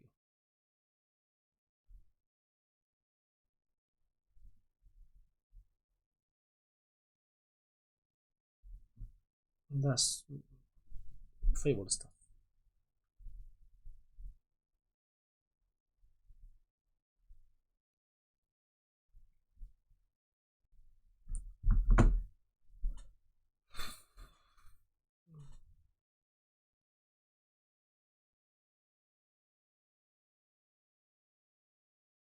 Okay, we are attacking here. We go down to 5 life and we win.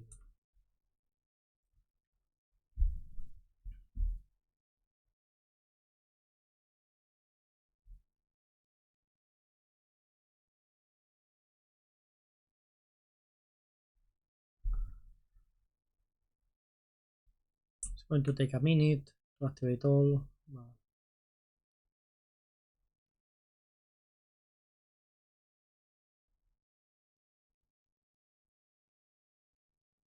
Okay, GG's. Okay, last one. Still dumb. That monogreen game was insane. This is a city hand because our mana is quite city. And we don't know what we are playing against, but we're keeping it.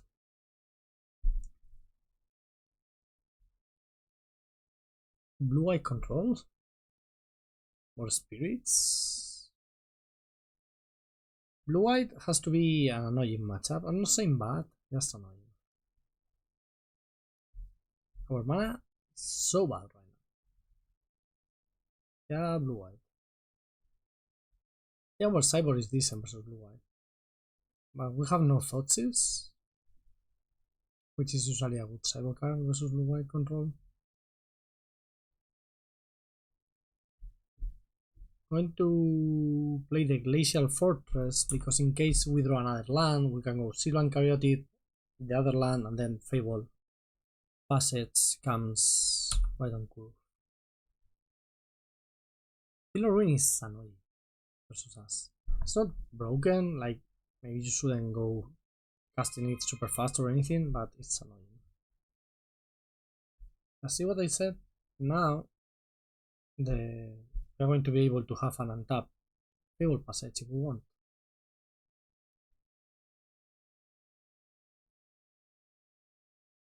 Okay, we'll get black, I think.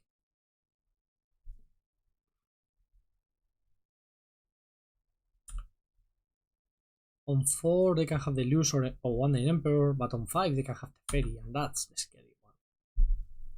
Like real scary.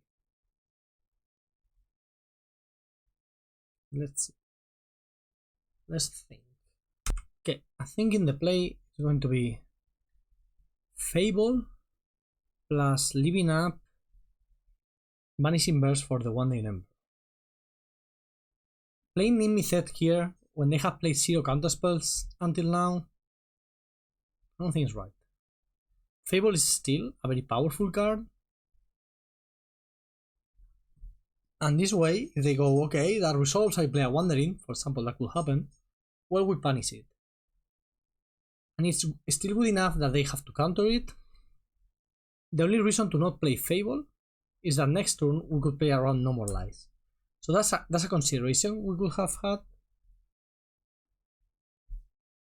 But so if we go Niv-Mizzet, things to try to play around No More Lies there,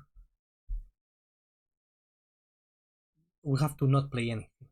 And not playing anything in that position, when 4 mana is so key for both One Night Emperor and Toxic Deluge, I don't think that's right. Please don't play a Teferi. Okay, not Teferi. Yeah, now we can do the same thing with the Krenko, right? Just play a Krenko with something. Oh, I'm running out of basics.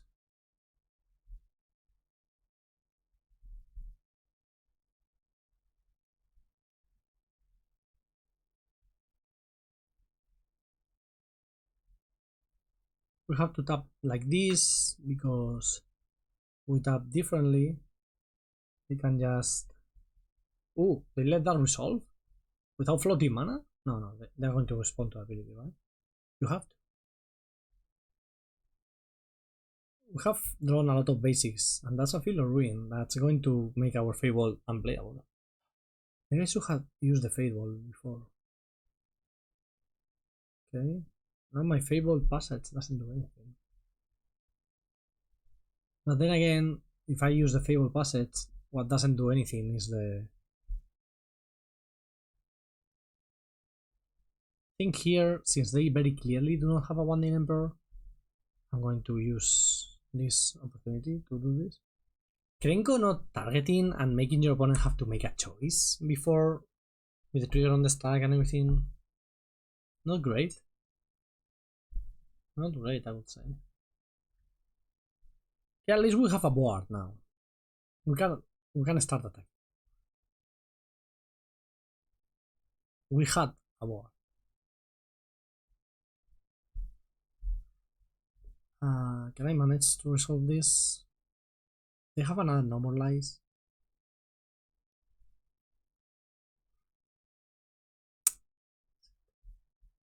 I was thinking maybe they didn't have another one because they could have No More Lies the Krenko. Because Krenko did kill an Anchorage, that's not nothing. So maybe they wanted to stop that. No, Not Teferi. Teferi just beats us. Like, that's how we lose this matchup with Teferi. Also with our terrible mana right now. Quite terrible. Like, if I can Unmoored Ego for Teferi in this matchup, I will do it. I'm going with Pillage first. And then Omnath. Oh. I could Leyline. I can take the Grove and resolve Omnath. Well, and play Omnath, not resolve. I like that better. I still want to develop my mana. I want to be missing land drops.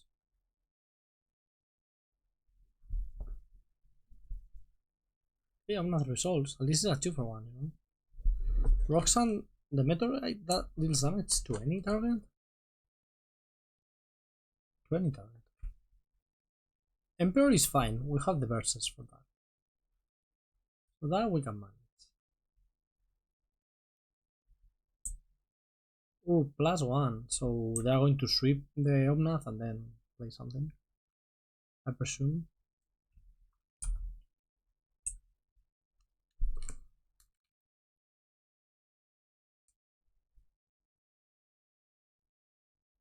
Cool card. Oh, Filler Ruin. Yeah, Filler Ruin. It's very good versus us. When you draw all the basics in your deck.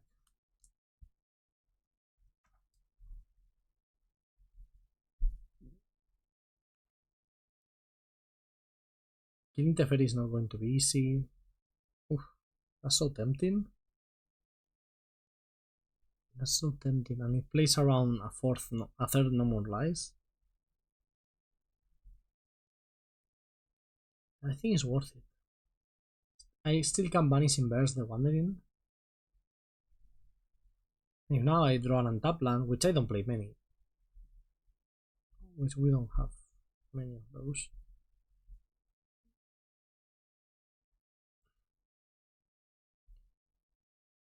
No luck.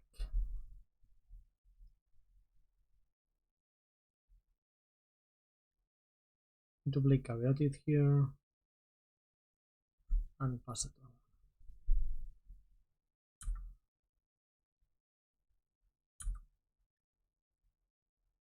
Now without the Teferi you can keep up with what they are doing. But the Teferi is really hard to interact with since Vanishing Verse doesn't really do anything versus it. And it just wins a game, both in the card advantage axis and in the actually winning the game axis because of the ultimate. Okay, not another counterspell for them.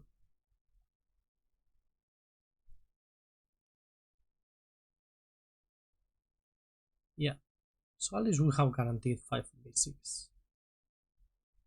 That's always nice.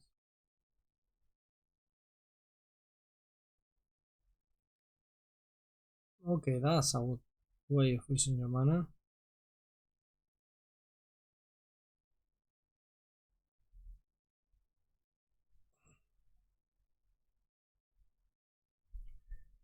Roxanne will stop the Teferi a bit and draw us a card in the process. I'm not blocking. If they have another Emperor, I don't want to lose my Sylvan.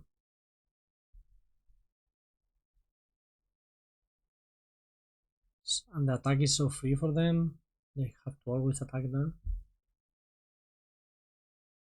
March, okay. March is fine.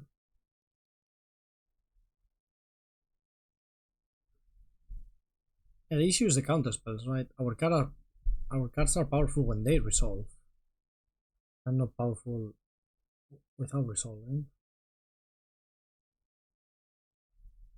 And this when you have Beanstalk in play. Yeah, they did have another normal lies. That was a reason to play One Day Mine, but I wanted. The issue is if I don't do anything, they can just memory deluge. How is blue white in Pioneer? I like it in standard. I don't feel the deck is powerful enough for Pioneer. I do like the cards. I think the views and No More Lights are amazing. The Phoenix has to be kind of an issue. I'm blocking now. Make them happy. Very happy. Yeah. Let's see. We draw an answer for the Fairy right now. Maybe. It has to be Leyline Binding. I don't think I have another answer. Oh, the one of Molten Collapse. Oh, that's an answer for the Fairy. The issue is there's no way it's resolved, right?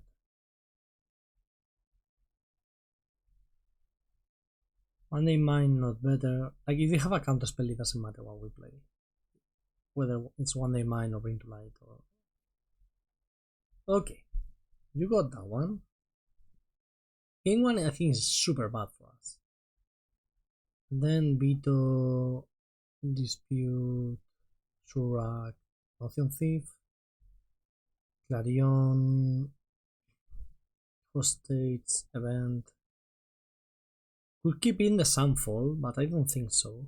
You have the Leyline Binding and the Vanishing Verses as removal spells. Decay is probably bad, so is Lightning Helix. Yeah, that kind of fine. I like Kambal, I think. Kambal over what?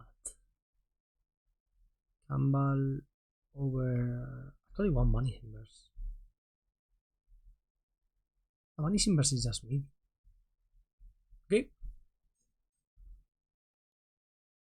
I mean, it kills Emperor, and that's nice, but what does it kill apart aside from Emperor, right? This is a okay hand. Having Fable on the play makes them have, like, they have a good mana, right? It's not like they're going to have Tablan. But if for any reason they have Tablan, and they do not have a turn 2 answer for Fable, well, we're doing great. Any blue source gives us Vito, which is nice. Vito is weird in this matchup. I mean, like, you really have it there for the Lotus Field and whatnot. In this matchup, because using Vito to protect your spells makes them super expensive. 6-7 mana plays. But keeping mana up to stop what they're doing is really hard. So, you know, because you are a very proactive deck. I'm going to kick the Leyline Binding. I don't really want it right now or need it.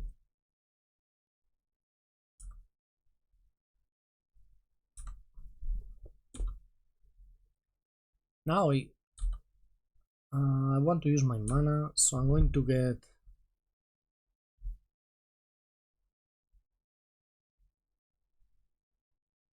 no, I'm changing my mind mid-play. I was going to get Jorion, but I think One Day Mine is going to be better.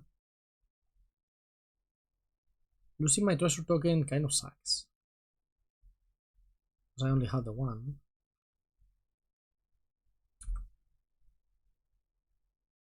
Bring to Light is a nice pickup. Eventually we will find blue mana. And if they sweep the board now to stop us from having more treasures, we will not sweep the thing. Okay, can I attack now? Now I'm fine just taking the Jorion. I will veto here, I will veto a One-Day Emperor. Or a Teferi. Hopefully they go land Teferi, of course, but that's not happening. They're probably just going to go... I had to choose. They're going to go activate Filler Ruin on the Indatha Triome. The lose is fine. I'm assuming they're going to tap out for something now. And if they don't, well, we are very happy, right? If they don't clear the board, we are winning. And if they do clear the board, will respond with Bring to Light for bulky, which is almost GG. Okay, not doing anything here. That's suspicious. Extremely. Can I get an island? Be what? Godless. Godless is fine. No need to play anything else. Usually with Dobbin's Veto, you will be like, yeah, play stuff because I have a counter. But Dobbin's Veto doesn't counter. What's the name? You know the one. Supreme Verdict. There's a rap about it. How am I forgetting?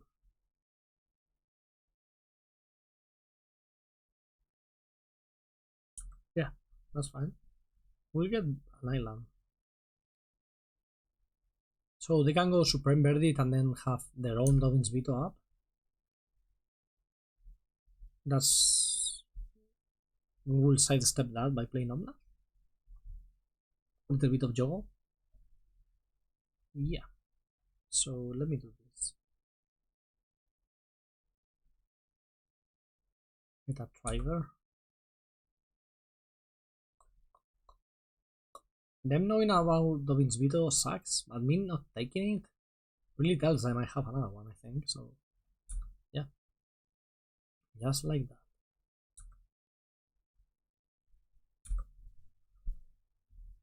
I'm going to K command the Wandering back to my hand. Make them discard a card. Just, you know, keep going on with the value. They know about the Dobbin's Veto. What I do not expect them is for them to play around second and third Dobbin's Veto. Not that you can really play around an uncounterable counter spell. Here comes Omnath. Here comes General. That's right. Yeah. Train around No More Lies. They can use No More Lies to kill our treasure token if they want. Shit. I just play. Doesn't have to be a 7 drop, right? There's no reason why it should be only a 7 drop. Like they are at 10. This is a 2 drop, a 2 power creature now. It's significant clock.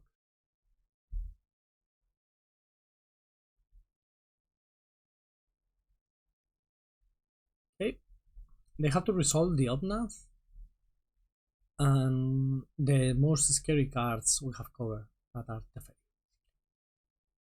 the Fairy, and that's it.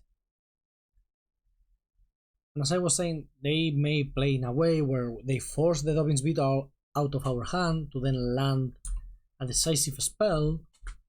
Then is when we are going to go, hey, I have a, you know, I have another one. Nice draw. Blue sources are premium right now. And like, if they go One Day Emperor here, I will counter it, because why not? But maybe then they try to resolve another good relevant spell. Also, they are missing land drops, right? We're on turn 8. They haven't really been keeping up with the land drops. I hate not having Thoughtseize. Understand is not the best card ever in a deck that wants to be super powerful like this one. But Thoughtseize is so nice. Okay, that's fine. I'm not going to fight for that.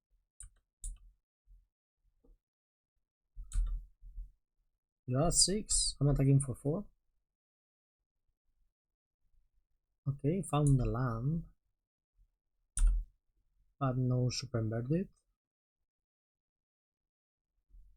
Oh, that's nice. That's a great draw. Flash Thread. That's always nice. Being on the play was so key this game. Because we could basically play... Oh.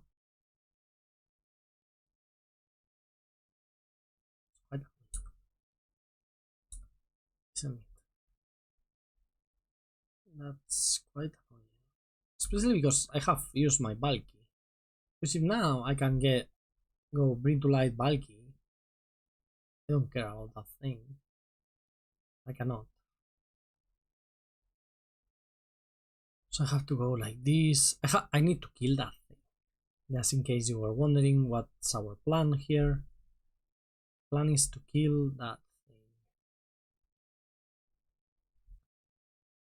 How? How is a good question.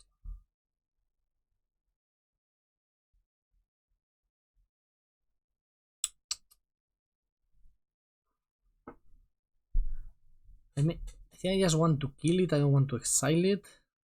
So Molten Collapse should work. Kill it because then if I find Scarab God... This wasn't great. Wasn't great. Still fine, I think. If I let that thing resolve, by resolve I mean if I leave it in play, I'm just dying. Higanjo. Okay. Do you have anything else?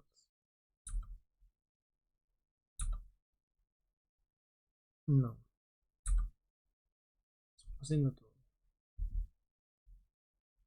Obnath.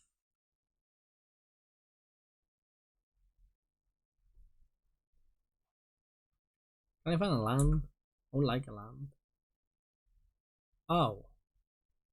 That's a land.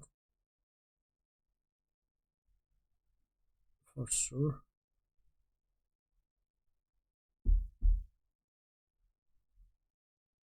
It's quite the premium land, isn't it?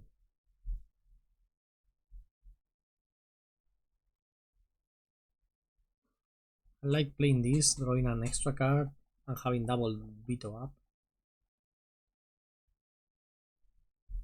They can deluge now, and I can let it resolve if I want, or I can veto it.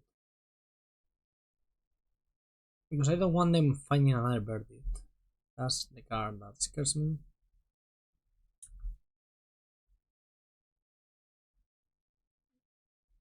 Verdict is the card that really scares me.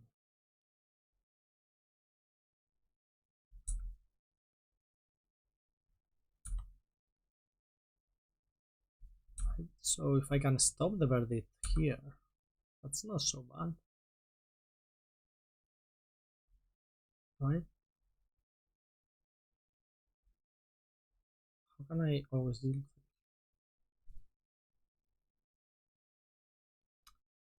Yeah. That's the deluge. Yeah, I think stopping that deluge makes a lot of sense. Yeah, I will. If they play a verdict, that sucks. But if they don't, we are so far ahead. Backup Teferi.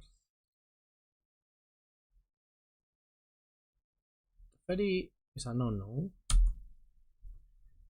Did we draw 3 Doubling Veto in our 80 card deck? Yes, we did. Okay. Vanishing Verse getting a bit better versus nothing. Still don't think it's enough better. We have 3 and 4 Leylines. So, you know, they probably have 1 horror. Okay. Let's try to win the last one. In paper, this is a draw, right? Yeah, probably. Sure, solid hand. Caryatid is nice, gets you ahead of mana, and in the end they are not a super fast deck, so we just want to get there somehow.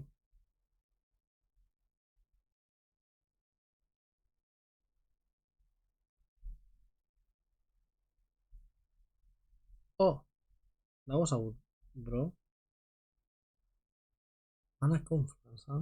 Such a weird addition. I guess it's not the fastest format ever. I think we just jam. In this matchup, after war, we have so many threats because we cut down on the answers.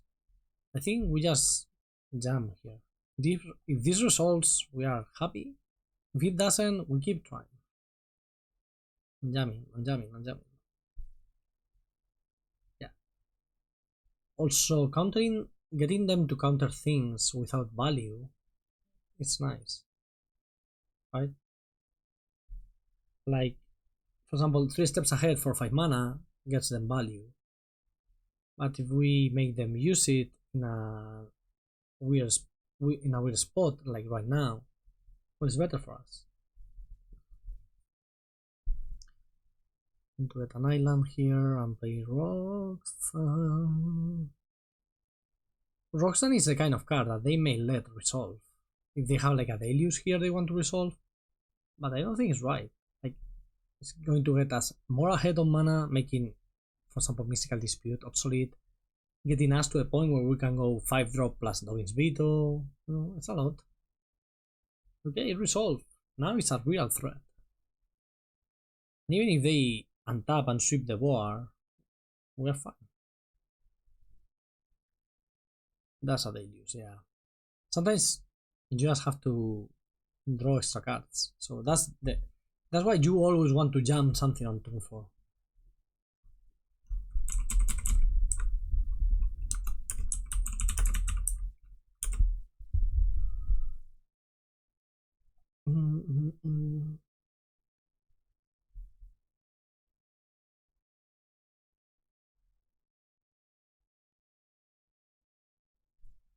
Okay, let's see what they do now.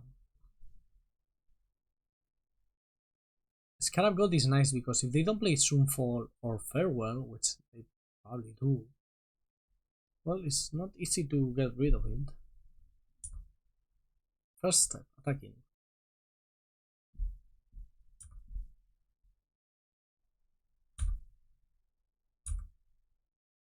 Have access to 7 mana, which is not enough to play around No More Lies. And I would really like to play around No More Lies. So I may go play Caryatid.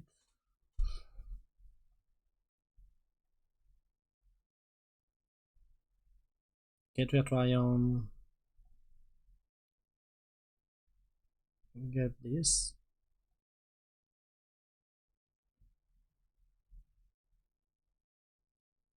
So with the use of our mana, we are not adding to the board. But now No More Lies is basically a dead card for them.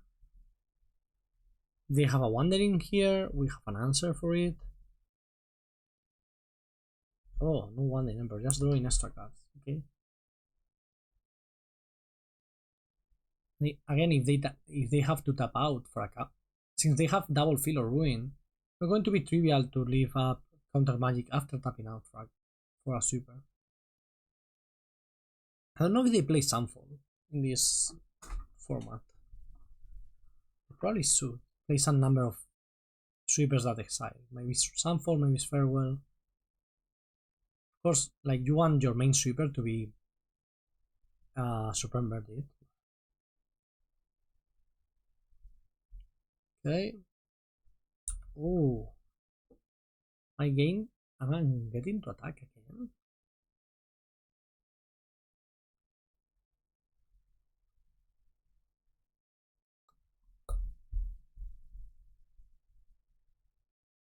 So on 4 mana you want to jump? Oh, that's an Emperor. Right? 4 mana you want to jump, so you get to punish the memory deluge. And on 7 mana again, right?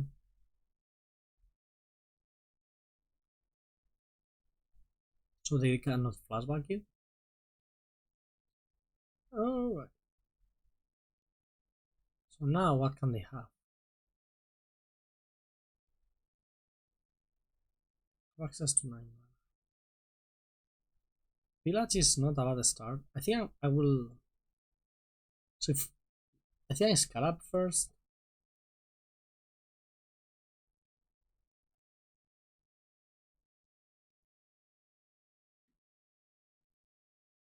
Playing around No More Lies. Because they haven't found any No More Lies. So. And then I will Pillage trying to find a Dovin's Veto. Looking at 10 cards is a lot. Right? Maybe not, maybe I just plot it. I really don't want to let them play no more lies, so let's do that. Plot it, use our mana. Generally telling them, hey, I do not have a Dobbin's Veto, which you already know because I didn't encounter your Emperor. Yeah. Letting them draw with the clue there is annoying. But it's similar. Like if we let them use a no more lies from the hand, it's not different, right? Hey, that's scary. That's scary. They have a Dobbin's Veto in hand, it sucks for us. They have other things, which I don't know which things they could be. Okay. K command is nice, right? 1, 2, 3, 4, 5, 6, 7, 8, 9. If I just K command, time to kill the Teferi and make them discard. They could. I mean, discard 2 damage. Like if they want,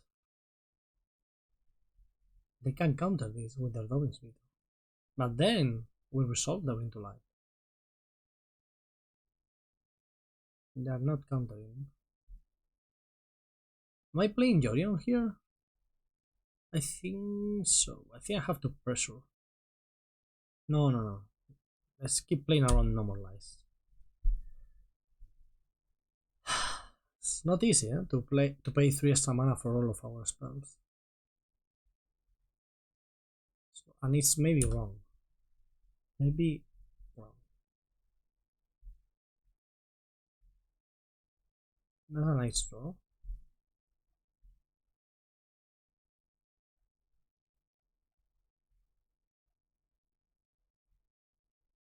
Nice draw.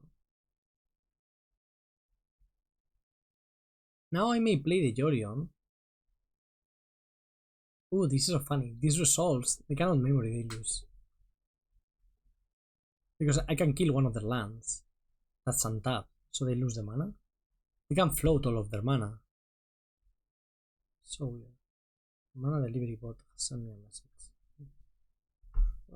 What happened there? Are you letting this resolve?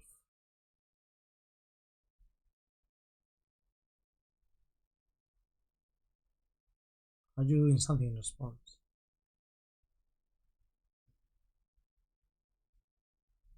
I like killing a land and taking them out of the use in this position.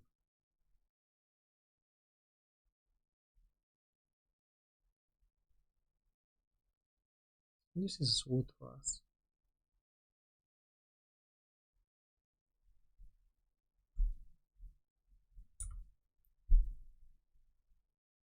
Yeah, of course, killing the anchorage was what I wanted, but I'm happy doing this.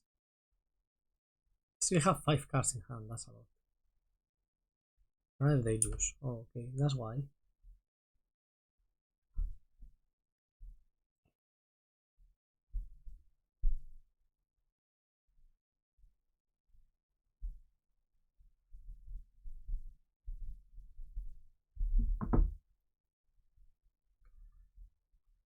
Okay.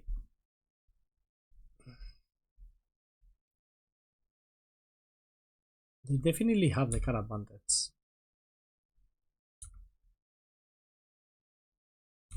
I'm just so scared of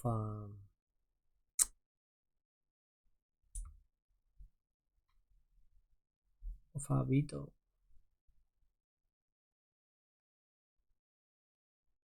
Maybe I should have jammed more this game. Stop jamming at some point and maybe it was a mistake.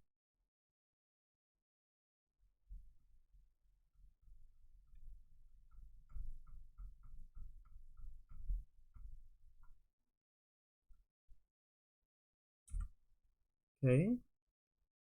Dragon resolves. This will get to kill the anchorage. Or do we? Oh, a 1 again.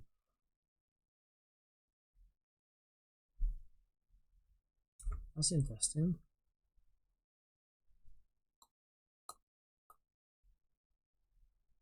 So now I don't get my Krenko value.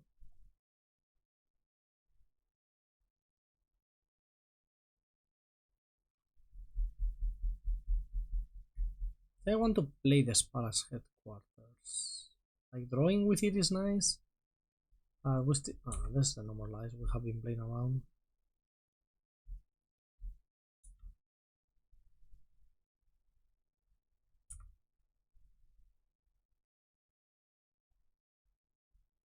It's an issue that they are styling all of our things, to be honest. So I'm very low on time, I should play faster. We have 3 deluges in graveyard. It's a lot of hard advantage. We have like 1 spell, so we are so behind right now. We didn't manage to get like the real advantage, right? Like Fable here, Omnath there, 2 for 1, 2 for 1. But they managed to deluge 3 times. That's a lot. Quite a lot. Sweeper. Oh. Wow. Wow. Okay. They do not have a Dobbin's Veto here. We could have a chance. I have to play this now. And if it doesn't resolve, we're dead. Doesn't matter. Somehow they don't have a veto. We have a chance. Terrible way of tapping out our mana.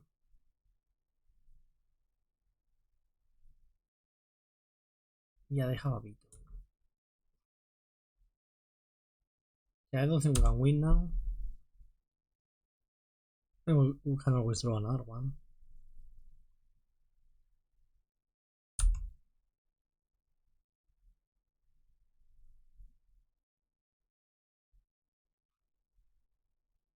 Blasting the Emperor. Rather than making a 2-2 there. Now they get to deluge and it gets out of hand very quickly. Yeah, 0 chance to win now. We'll try. So it's going to take like 5 minutes. Let's try.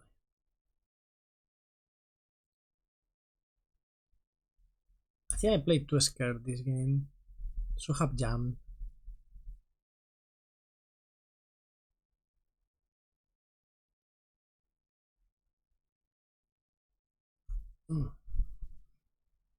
There's 0 chance they don't have a counter for this. But let's make them show us.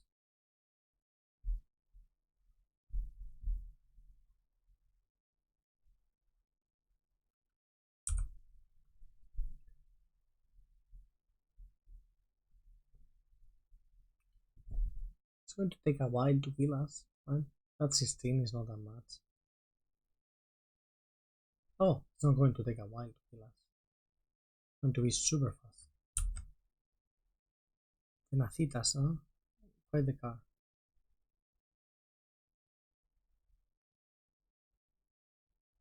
Now, we don't have good draws now, with Tenacitas in play.